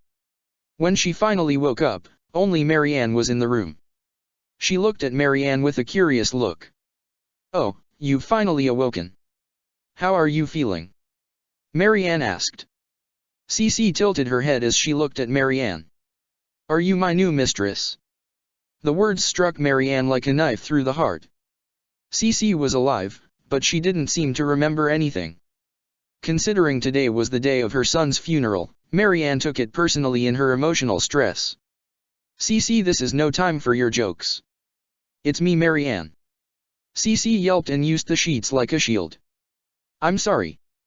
Please don't beat me. Marianne let go of her anger immediately. Has she really forgotten everything? What's your name? Bibrina MacLean, Cici squeaked. She really has forgotten everything. Is this a phenomena caused by being separated from her code? She's forgotten everything since before she ever had her code. Brina-san, Marianne spoke to her. Why yes, Cici responded. Marianne pulled up a chair to Cici's bedside. There is a lot we need to talk about where you are. Marianne paused, unsure how to finish her sentence, and what it is you will be doing for the rest of the life you will lead. A few hours later, everyone was assembled at Lelich's funeral. People were crying and pretty much everyone had longer faces than the world's most depressed mule. If Lelich could see how many people were actually there, he'd laugh, unable to comprehend at first just how much he was revered and how positive a light so many people in the afterlife saw him in. Anohana was currently giving her part to Lelich's eulogy. He lived a warrior, and he died a hero. Let his soul join with those in reincarnation. Remember him as he embodies all that the name Soul Reaper stands for, to put one's life on the line for those who live, to die for the world in order to stop evil. Lamperouge Lelich understood the risks he took. His sacrifice will not be forgotten. He is our sacrificial savior. I can't believe that he's gone, Ichigo gnashed his teeth in anguish. None of us can, Cornelia said, sitting somewhat next to him. He didn't intend to die this time either. Damn it, this is so unfair. Marianne couldn't even say anything. She was just crying. One fact was undeniably true. She loved her children with all her heart. The idea that she now had to put one of them in the ground, without even a body to fill the empty coffin that would be put in the ground, filled her with such dread and such misery that she'd been unable to control herself since she arrived. Thankfully, Hakaifian and Shudera both were around to comfort her. Shudera had her arms fixed by the 4th and 12th Divisions. Now all of her arms were artificial, but unlike Vera's prosthetic hand, Shudera's had skin spliced over her robotic limbs. After Anohana was done, Isane was next. The end of her piece went as such. And he gave his life to protect us all. He was the bravest man the Soul Society ever knew. He was the most brilliant mind, the gentlest heart, the noblest soul. Isane spoke as she stood giving her part of Lelich's eulogy, and now, here's the woman who has been dubbed Lelich's apprentice. I present to you all the captain of Squad 4, Hinamori Momo.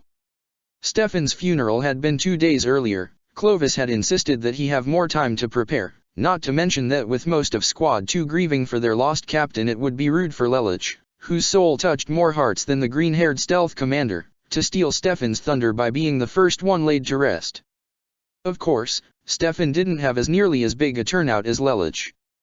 On top of that, Lelich was technically also nobility. Damn it, it's bad enough we lost one captain, but two. Kendra snarled in anguish. Naomi rubbed her back reassuringly, looking at her older sister figure with those comforting doe eyes of hers.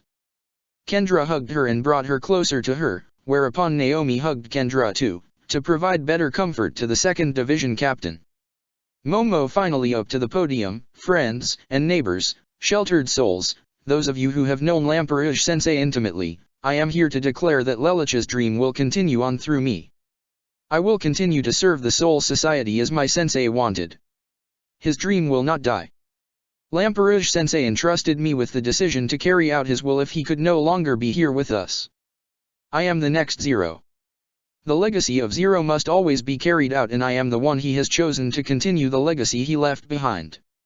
I know that I am not very much like him, but I will do my best to carry out the hopes and dreams that Lamperouge Sensei has left not only in my heart, but in all our hearts. Momo continued on for another few minutes, detailing how much she revered Lelich and how much he had meant to her, all that he had taught her and all that she would continue to learn even though he couldn't be her teacher any longer. She shed a few tears, but she didn't break down sobbing. I have to be strong. If I am to carry on Lamperouge Sensei's legacy, then I will wait to cry. I will wait to cry until the others can smile again. Until then, I will be their smile. When she was done, she said, and now, here are Lamperouge Shirley and Lamperouge Susanna, Lelich's beloved spouses. Momo choked as she uttered the words, his widows. She stepped down and Susanna and Shirley stood side by side with one another.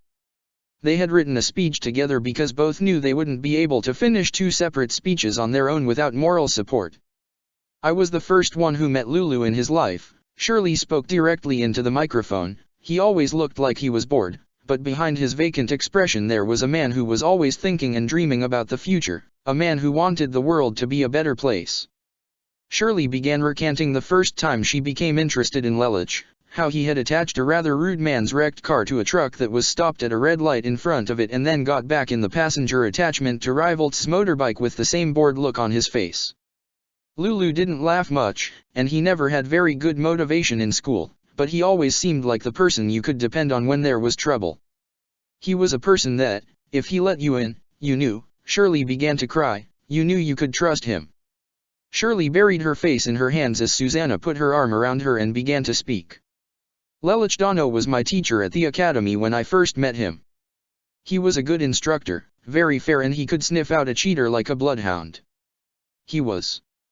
Susanna lost her train of thought as she stared out amongst the crowd. Lelich Dono was, he? Susanna couldn't continue. Her eyes watered to the brim and she hugged Shirley and the two of them stood in front of the microphone crying. They're calling for me. Lelich Dono, Susanna sobbed. I have to go back. Lulu. They need me. It's too hard, Lulu, to go on without you. I mean too much to them. Lelich Dono, you promised me. You said we would never be apart. I promised them. If I could have one wish, Susanna and Shirley thought simultaneously. If I could have one wish. Then I wish you were alive. I want Lulu to live. Then let me live. for just a little while longer. Disturbance in the audience became apparent as the reishi from the nearby trees began to break apart and flow freely towards the stage, converging on a single point. The grass, even parts of Lelich's empty coffin were beginning to form into a blue mass on stage, which then began to take shape. From beyond the Soul Society's dimensional boundaries, the Hogyaku, still intact even after a dimensional collapse, floating outside of time and space, began to glow once more as it began to crack. The blue glow on stage began to form into a hominid build. Outside of time and space, the cracks in the Hogyaku became larger and larger as the hominid form on stage became more and more substantial until finally the Hogyaku shattered into tiny little pieces. And then, standing on the stage, was Zero. Ah, Zero! Suzaku called from the audience. Zero looked out onto the audience and saw all the people that had assembled for the funeral. Zero then looked to Susanna and Shirley in their tear-stained eyes. The masked figure then glanced over to the now damaged coffin as well as the memorial in front of the stage. Zero then reached up and removed his mask. Black hair cascaded down first and Shirley and Susanna's eyes shrunk to dots as violet eyes followed. Zero then dropped his mask as it hit the floor of the stage. Shirley became excited immediately. Lulu. She ran forward and nearly tackled Lelich off the stage as she gave him the biggest hug ever. Susanna ran up and jump-hugged Lelich as well. The audience was in an uproar as everyone rose from their seats, intending to swarm Lelich, but before they could, Lelich strode across to the podium with a proud smirk upon his face as he threw his arm out at his side. "My friends!" he exclaimed. "I have cheated death and have returned to stand before you. In a choice of life or death, I choose life. I am Zero. The man who works miracles," Lelich declared. "Like a phoenix from its ashes I have risen from my grave to live once more. This is no illusion. This is no plan. I am alive and I will continue to live. I am captain of Squad 10, Lamperouge Lelich." Everyone was able to give Lelich their proper welcome back, be it a hug, a playful push in the shoulder, a friendly pat on the shoulder, or a peck on the cheek. And, of course, Lelich's funeral procession was turned into the greatest celebration in the history of the Soul Society. Epilogue. 5 years later. Maggot's Nest.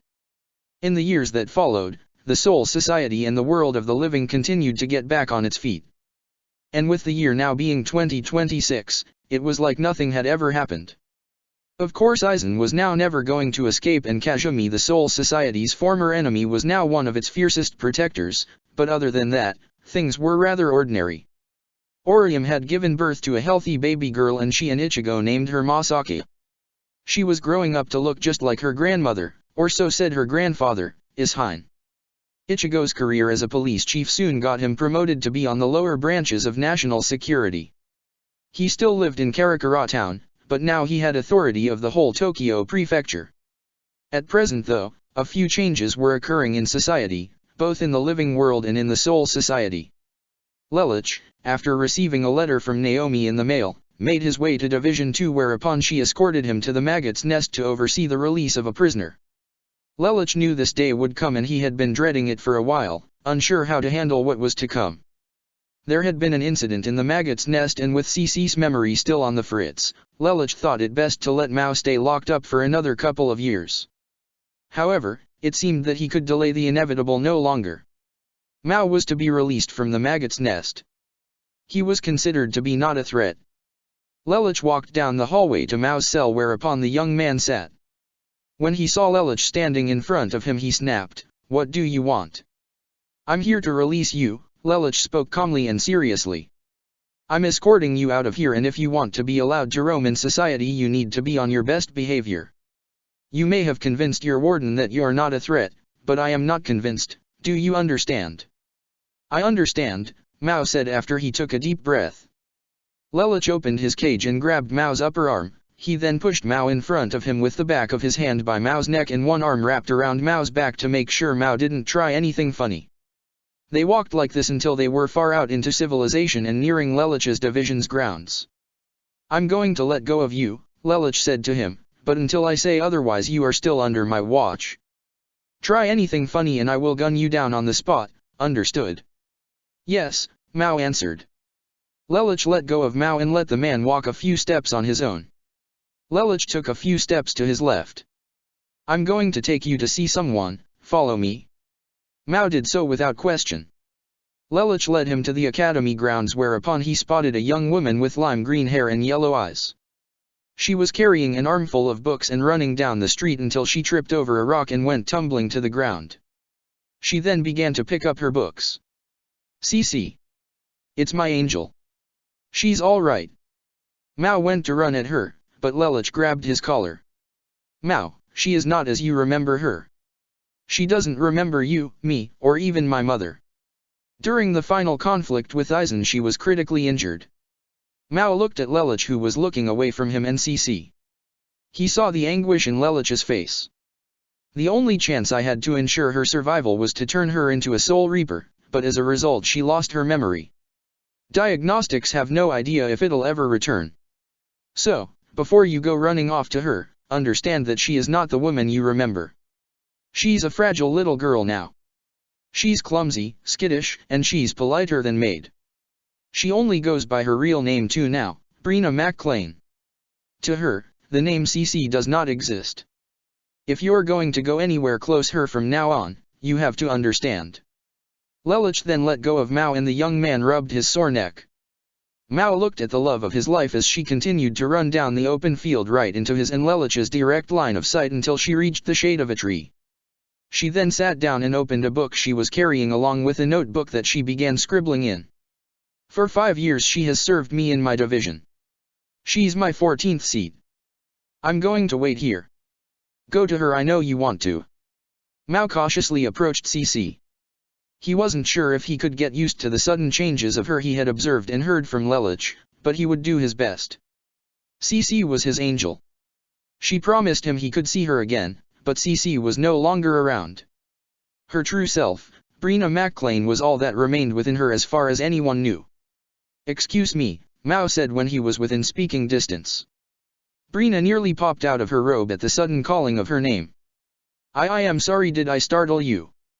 And no, it's okay, Teiko said. I need to work on being less jumpy, Brina responded. She turned her body to sit and look up at Mao. I was just copying some scriptures into my notebook. Ah. I'm sorry, I haven't introduced myself yet, have I? Brina extended her arm up to Mao. I'm Brina, McClane Brina. You are? Mao, Mao responded. The voice of the love of his life and her kindness were as he had always known them, but it was obvious that Cici and Brina, though sharing the same soul, were not the same identity. I'm an acquaintance of your Teiko. There was an awkward pause. May I sit down next to you? Sure, Brina said. She continued to scribble in her notepad. I always find that sitting out in nature is the easiest way to concentrate rather than sitting in a stuffy office. Brina looked up from her pad. I haven't seen you around before. Are you a new arrival? No actually. Mao was going to say that he was recently released from the maggot's nest, but he wondered if that might scare Brina if she thought him to be an ex-con. Actually, I'm going to enter the academy this year. Oh, you're a new recruit. Brina's face lit up with a warm smile. If Teiko handpicked you, then I know you'll do well. Teiko does an amazing job at picking new recruits.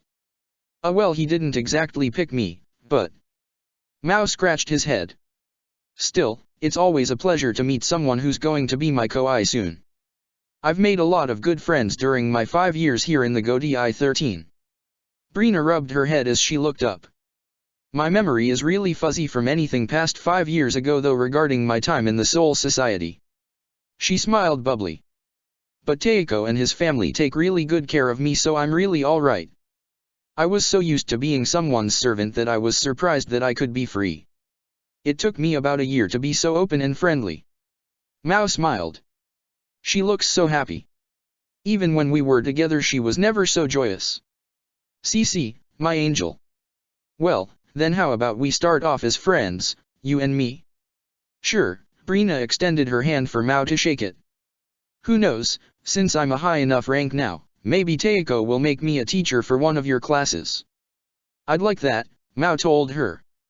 Anyway, I'm glad I could meet you, Brina frowned, but I have a lot of work to do.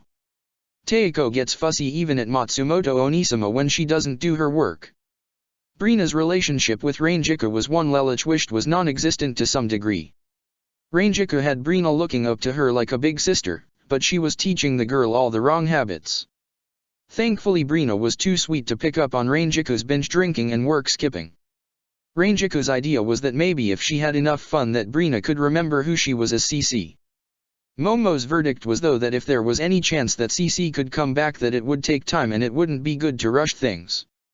Then I'll see you later then I suppose, Mao said and got up to his feet and walked back by Lelich, leaving Brina to her work. Well, how did it go? Lelich asked. Mao stuck out his chest, hands behind his back. After careful consideration, Lelich, I would be most honored if you would permit me to enter the academy to become a Soul Reaper. She convinced you? Lelich said with a smirk. Mao rubbed the back of his head. Actually I sort of blurted it out in a panic that I was unwell, I don't want to seem like a liar. Lelich gave Mao a serious look. The next semester starts in 2 months. You have until then to get in shape and take the entry exam. Good luck. Mao looked at Lelich oddly. That's what she would want me to say, Lelich said to him and began to leave. I couldn't care less what you do. I still have my eye on you Mao. Like I said, I'm not convinced. He then used Shunpo and returned to his office. That evening, Lelich was fast asleep on his desk in front of a pile of unfinished paperwork having dozed off from the monotony. He hadn't had a wink of sleep very often in the last couple of months and the reason for that was now ringing his phone and startling him from his nap. Hello. Lelich answered. He became startled and excited as he heard the message on the other line. I'm on my way. He slammed the phone on the receiver and bolted down the hallway. He nearly slammed into Ranjika on the way out. Whoa, Teiko, where are you going so late? I'd admonish you for not being in your office or in bed, but right now I don't have time, Lelich said, rubbing his scalp vigorously with his fingers. Actually, he said, grabbed Ranjika's forearm and yanked. Wah! Ranjika yelped as Lelich dragged her to wherever it was he was taking her. Hey, hold on now. Where are we going? Ranjika asked, stumbling on the pathway. Division 4, Lelich said, beaming. It's time. What? Really? I just got the call from Hanataro. He already spoke to Shirley. We have to hurry. Then stop pulling me, I'll run with you. Lelich let her go and the two raced to Division 4 together. Oh, this is so exciting. Ranjika exclaimed. Yeah, Lelich said, but as he neared Division 4 he got more and more nervous. His excitement was gone by the time he reached Division 4. It was pitch black out, practically 2 in the morning. Byakuya and Kyo were there as well. Oh, Byakuya, Kyo-chan, what are you doing here? I figured you could use some moral support. I promised Kyo ice cream tomorrow if she came along. Kyo, though soon to be a 5th-year academy student, yawned. She was still carrying a stuffed chappie even at her age and she was dressed in chappa print short pajamas and wearing chappa slippers. It was apparent as she rubbed her eye as she stood under the hot lights that she did not want to be up right now. What about Hisuna? Ranjika asked. Sleeping. She was just turning in for the night when we got the phone call and I happened to catch Kyo up for a drink of water. Who's making the delivery? The captain herself, of course, Byakuya responded. Lulu. Shirley came huffing and puffing up the hallway, out of breath. She was in her final year at the academy this year. She'd been asleep at home when she got the phone call. Shirley, there you are. Are you all right? I ran here as fast as I could, Shirley panted, hunched over on her knees. I didn't want to be late. Isane suddenly stepped out of the room, sliding it open, hearing the chatter. Oh wow, I didn't expect we'd have such a crowd out here. I wanted all of my known friends and family to be around when it was time, Lelich said. He looked at Shirley. Is anyone else coming? She shook her head. I think I'm the only one up. I've been having the same sleep problems you've been having. But I think once this is over, I'll sleep like a rock. Yeah, no kidding. Lelich then looked at Isane. How is she doing, by the way? Do you want to come in? Isane asked. Ah, sure. Lelich and the others approached the door and Isane sidestepped for Lelich, but she stopped the others. Sorry, my captain only said Lelich could come in if she wanted to. What? Even me. Shirley got pent up. This was something Lamperouge-kun and Susanna-senpai wanted to make up for a long time ago. I'm not doing this to be mean, Isane glanced inside, I'm doing this for them. On the inside of the room, Lelich was standing at Susanna's side as she lay flat on her back, in dire pain. Susanna, come on, this is what we've tried to make up for over the last 2 decades. Push. I know you can do it. I know, but it hurts. Ack. Come on, Susanna, be strong. It's already crowning, be brave. I'm right here, Susanna, Lelich said, clasping her hand with his own. We're going to make up for 26 years ago.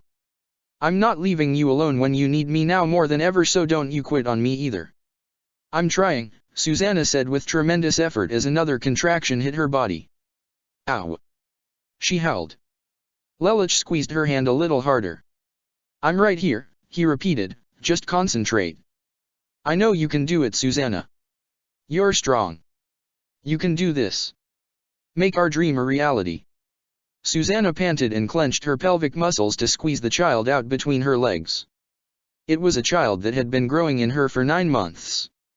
It was a child that had been yearned for over 26 years. The ears are coming out, Momo stated.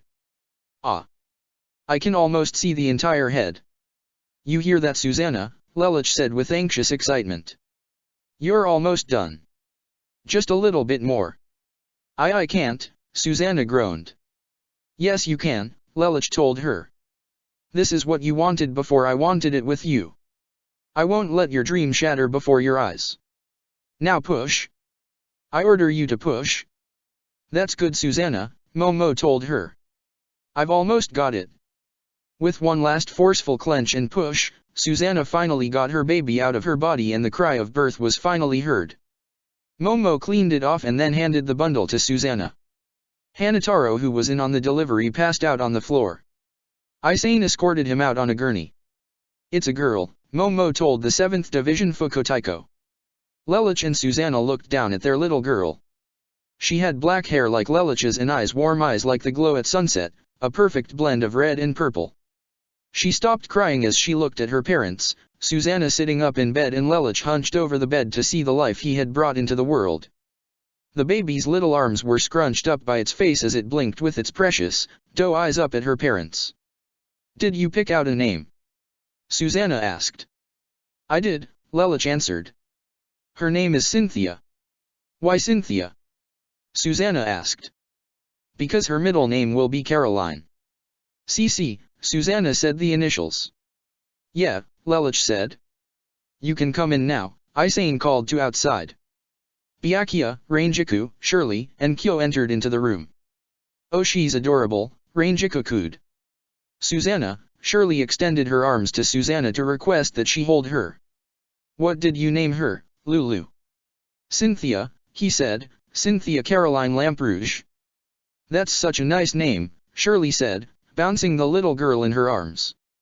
She looked at Byakuya. Do you want to hold her? Sure. Byakuya looked down at the little girl, reminiscent of when his son and daughter were born. He crouched down to Kyo's height. Kyo, this is your godfather's daughter, Cynthia. She's cute, Kyo stated and then whined, can I go back to sleep now? Byakuya smiled and handed Cynthia to Rangiku and escorted Kyo out of the room, whereupon he let her scramble onto his back so he could take her home. She fell asleep on the way back. Back inside the room, Rangiku realized something as she marveled at how cute Cynthia was. Oh, hey, Lelich, have you had a chance to hold her yet? What, me? And no, I. Lelich stuttered. That's no good, Lulu, Shirley said and took the baby from Rangiku before passing it off to Lelich, who reached out his arms carefully to take the small weight into his arms. Here. Lelich looked down at his daughter as she looked back up at him with her purplish-red irises. Lelich's arms shook a little. This was more than a weight. This was a living, breathing life form, a human baby girl, and he had helped bring it into this world. I am Zero, he thought as he held his little girl, the man who creates worlds. And now, I am a man who creates new life. I think he needs a moment, Rangiku said, grabbing Shirley and Isane by the collar. Come on you two. Ah, hey, she's my daughter too, Shirley protested. Ow, Rangiku-san, you're hurting my neck, Isane complained. I'm going to step out, Momo said, call if you need anything. I don't think he can hear you, Susanna said to the captain, but I think we'll be okay anyway. She yawned. Am I allowed to rest yet? Yes, Momo nodded. You did good work. You'll both be fine now, Momo told her. That's good, Susanna said and tilted her head to the side to get some well-deserved sleep. Lelich continued to turn slowly in place, holding Cynthia in his arms as he looked down at her. It was like the world around him vanished as he held this small being in his arms. He was a father, this was his little girl. The thought kept clicking in his head over and over again. She was so beautiful, his daughter. She had him entranced with her adoring eyes as she looked at her daddy. I love you Cynthia, he told her. His daughter yawned and then turned her head to the side and into her father's chest and she fell asleep in his arms.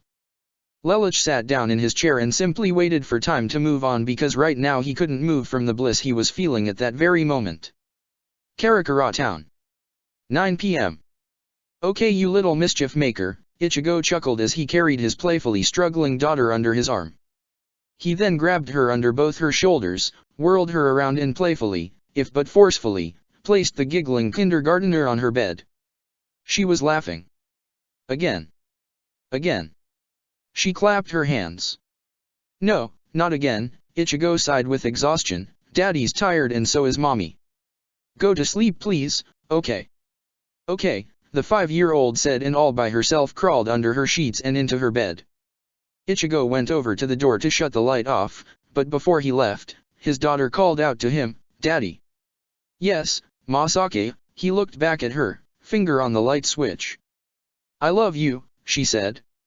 I love you too, sweetie, he said, shut the light off and closed the door, not all the way. Masaki was still at the age where she wanted the door open a crack so that she didn't feel separated from her daddy.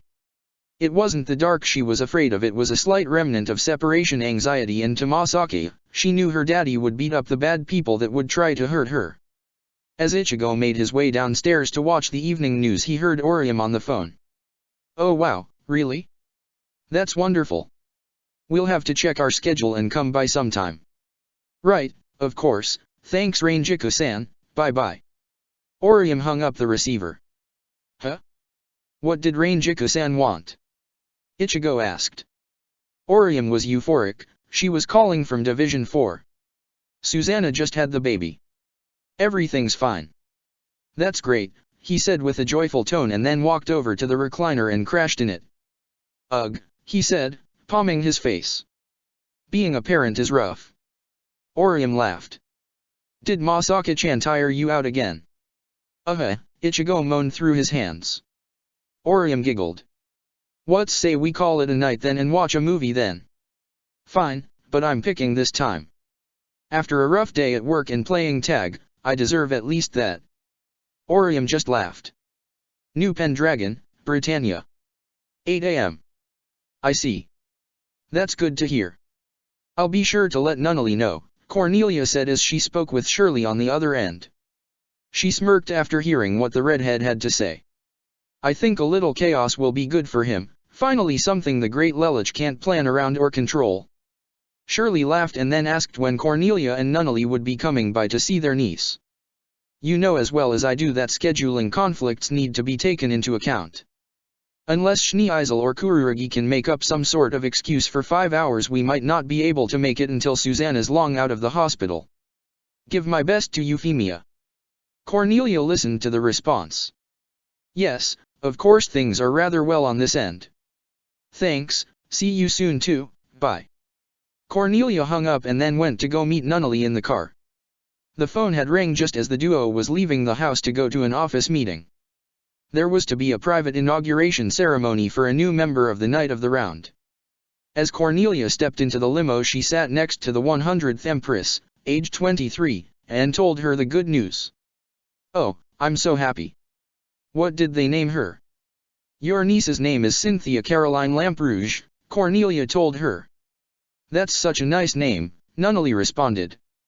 Speaking of names, is our newcomer really insisted on? She said it was non-negotiable, that if she was going to join that we respect her choice. Very well, Cornelia answered. The world was still recovering from Kazumi's attack. Many governments were in disarray and trying to take advantage of the confusion. Also there were criminals and lowlifes doing that within their own countries. So, Nunnally needed her own personal guard back in action. The night of one she appointed Cornelia to, who now left the regular military in the capable hands of John Masters, since Meredith was now retired. Cornelia was the proud pilot of Lloyd's Beowulf, the most advanced nightmare frame in the world. Gino was still around as the pilot for the Tristan Divider. Zero was currently at appointment to Knight of 10. Suzaku had taken the position as a means of maintaining his respect for Lelich by taking the same number as his best friend. He was wielding a nightmare frame known as the Arthur. It was an advanced Gloucester model. It wasn't advanced as the Beowulf, or even the Shinkiren or the Lancelot Albion, but it got the job done right. Lloyd did have another new special nightmare frame in the works, and this time it would be co-developed by him and Rax Hata. The Knight of 5 was currently held by a 17-year-old woman named Liana Nos Britannia. She was related to Cornelia and Nunnally through Charles's half-siblings. She had dark brown hair and blue eyes like the Empress herself. The way she dressed, looked, and acted often led to snarky comments amongst the others that she was Lelich's opposite gender clone. Usually it was Cornelia or Suzaku to put down the comments when they got out of hand, even though they too would cash in on the fun. Her nightmare frame was called the Guinevere. Cornelia was the one who named the mech. It was her way of saying to her sister's soul that even though they bickered constantly that she didn't hate her 100%, it was little more than a sibling rivalry when it came right down to it. Also, Guinevere was the name of Arthur's queen, furthering jokes about Liana and Lelich looking similar. The only other currently occupied position was a man from the Chinese Federation. He was part of the special UFN exchange program where soldiers would be exchanged between nations as a means of trust to one another. The boy had been handpicked by Li Zink. He was half Chinese, half Japanese. His name was Ryo Sakanao. He had the same color hair as Ishida Uryu, but had it styled similarly to Suzaku. He had dark purple eyes and was a bright and somewhat cheerful fellow, similar to Gino. He wielded the mighty Sunza, a powerful nightmare frame known for its profound mobility, developed to surpass the maneuverability of the Shenhu. As Cornelia and Nunnally arrived that morning in the office, the other knights of the round were already there. Gino was downing some coffee, Liana was texting her mother, and Ryo was doing a Sudoku puzzle. Suzaku, guised as Zero, was sitting quietly. Well, if it isn't Her Highness and Her Highness, Gino said, leaning back. Say their names so we can at least tell them apart, Liana mulled over. Is the Knight of 11 not yet here? Cornelia asked, looking around the room. No ma'am, Zero answered, she seems to be running late. Maybe her plane was detained, Ryo said, looking up from his puzzle while also continuing to complete it. Or maybe she forgot to set an alarm. She did come all the way here from Japan. How did you find that out? That's supposed to be private information, Sakanao, have you been hacking the servers again? Cornelia admonished. No ma'am. Ryo exclaimed. I heard it from Empress Tianzi and Masters Inc. ma'am. A Japanese huh? Gino said, you don't say. Well, we start the inauguration ceremony without the person to inaugurate, Nunnally pointed out the obvious as she took her seat. Does anyone have anything to bring to my attention that's of dire importance? Liana, stop texting. Cornelia exclaimed. Liana quickly put away her phone. I'm sorry, Empress. That's okay, Nunnally responded. Suddenly though footsteps could be heard around the outside of the room as a panting, red-headed Japanese stood in the doorway. Sorry, I'm late, got stuck in traffic. It's alright, Cornelia and I just arrived ourselves, Nunnally stated. Everyone meet Kojiki Colin, she's an exchange soldier with the Japanese Defense Force, pilot of the Gurin S.E.I.T.N and a master's in physics with a minor in bioengineering from one of Japan's top colleges, along with being a part of the JDF's on-campus recruitment program. It's good to see you, Cornelia smiled to Colin. Good to see you too, Colin responded with a smile. I mean, she quickly saluted, ma'am. Night of 11, reporting for duty. Calm down Kojaki, we're a lot more lenient here than down low, Cornelia told her. Alright sorry. What, no hello to me. I'm so hurt Colin, Gino whined. Hello Gino, Colin said with as much enthusiasm as the floating potential of a lead balloon. Why don't you have a seat next to Sokka now, Cornelia suggested, maybe you can get him out of his puzzles and actually focus on the Liana. Sorry. Liana put her phone away again. I think your mother can live for 30 minutes without hearing from you, Cornelia responded. As Colin remained in that room she felt like she belonged. Yes, this is where she was meant to be, with other people like her. She could still remain on the side of her country and she could still do exactly what she felt she was always meant to do, fight for a cause that she believed in. So, any reports on rogue governments? Colin asked. Nice to see someone with a bit of enthusiasm for the job, Cornelia praised. Actually, we seem to have reports that Germany has some sort of underground organization that's begun to mobilize. For what purposes we have no idea, but we've been asked by our allies if we could investigate. This is going to be our first job mobilized all together, so don't screw it up. And by that you mean don't cause press conferences for Miss Nunnally, right? Gino asked. Cornelia glared. Gino sunk into his chair a few inches. You just need to let us know when to deploy and I'm ready, Colin told Cornelia. Cornelia tossed her a communicator. That'll go off when you need to assemble back here. Arrive like you're ready for battle. You did arrive with your things, yes? Colin nodded. The Gurren was supposed to be shipped here overnight. It should be in Brighton Neon storage. I have my carry-on with me. The rest won't be here for another few hours I presume. Well alright then, let's continue with the inauguration. All rise. Everyone except Colin rose from their seats. Miss Kojaki, by me.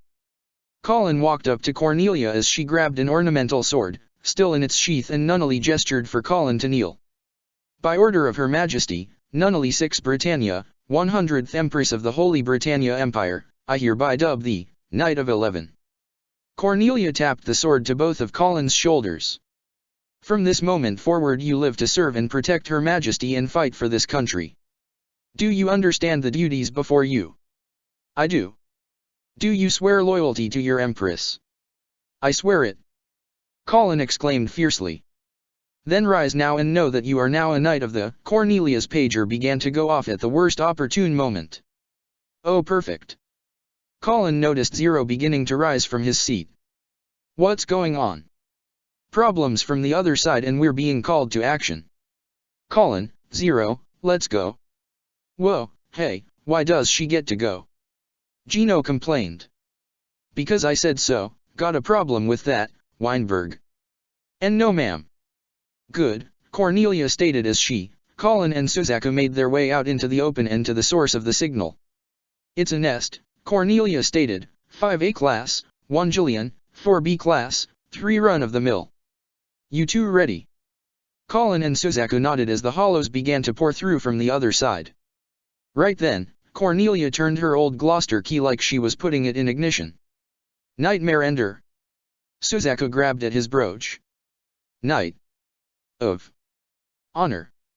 Already wearing her pilot suit, Colin simply tensed her body. Black Queen. 2 days later. Division 10. Mail for you, Rangiku said, dumping a report on Lelich's desk and leaving urgently. Lelich opened it up and saw Colin, Suzaku, and Cornelia fighting hollows together. The report was snapshotted by the 2nd Division. Lelich simply smiled. Soul Chess, end. Check the description for the links to the author.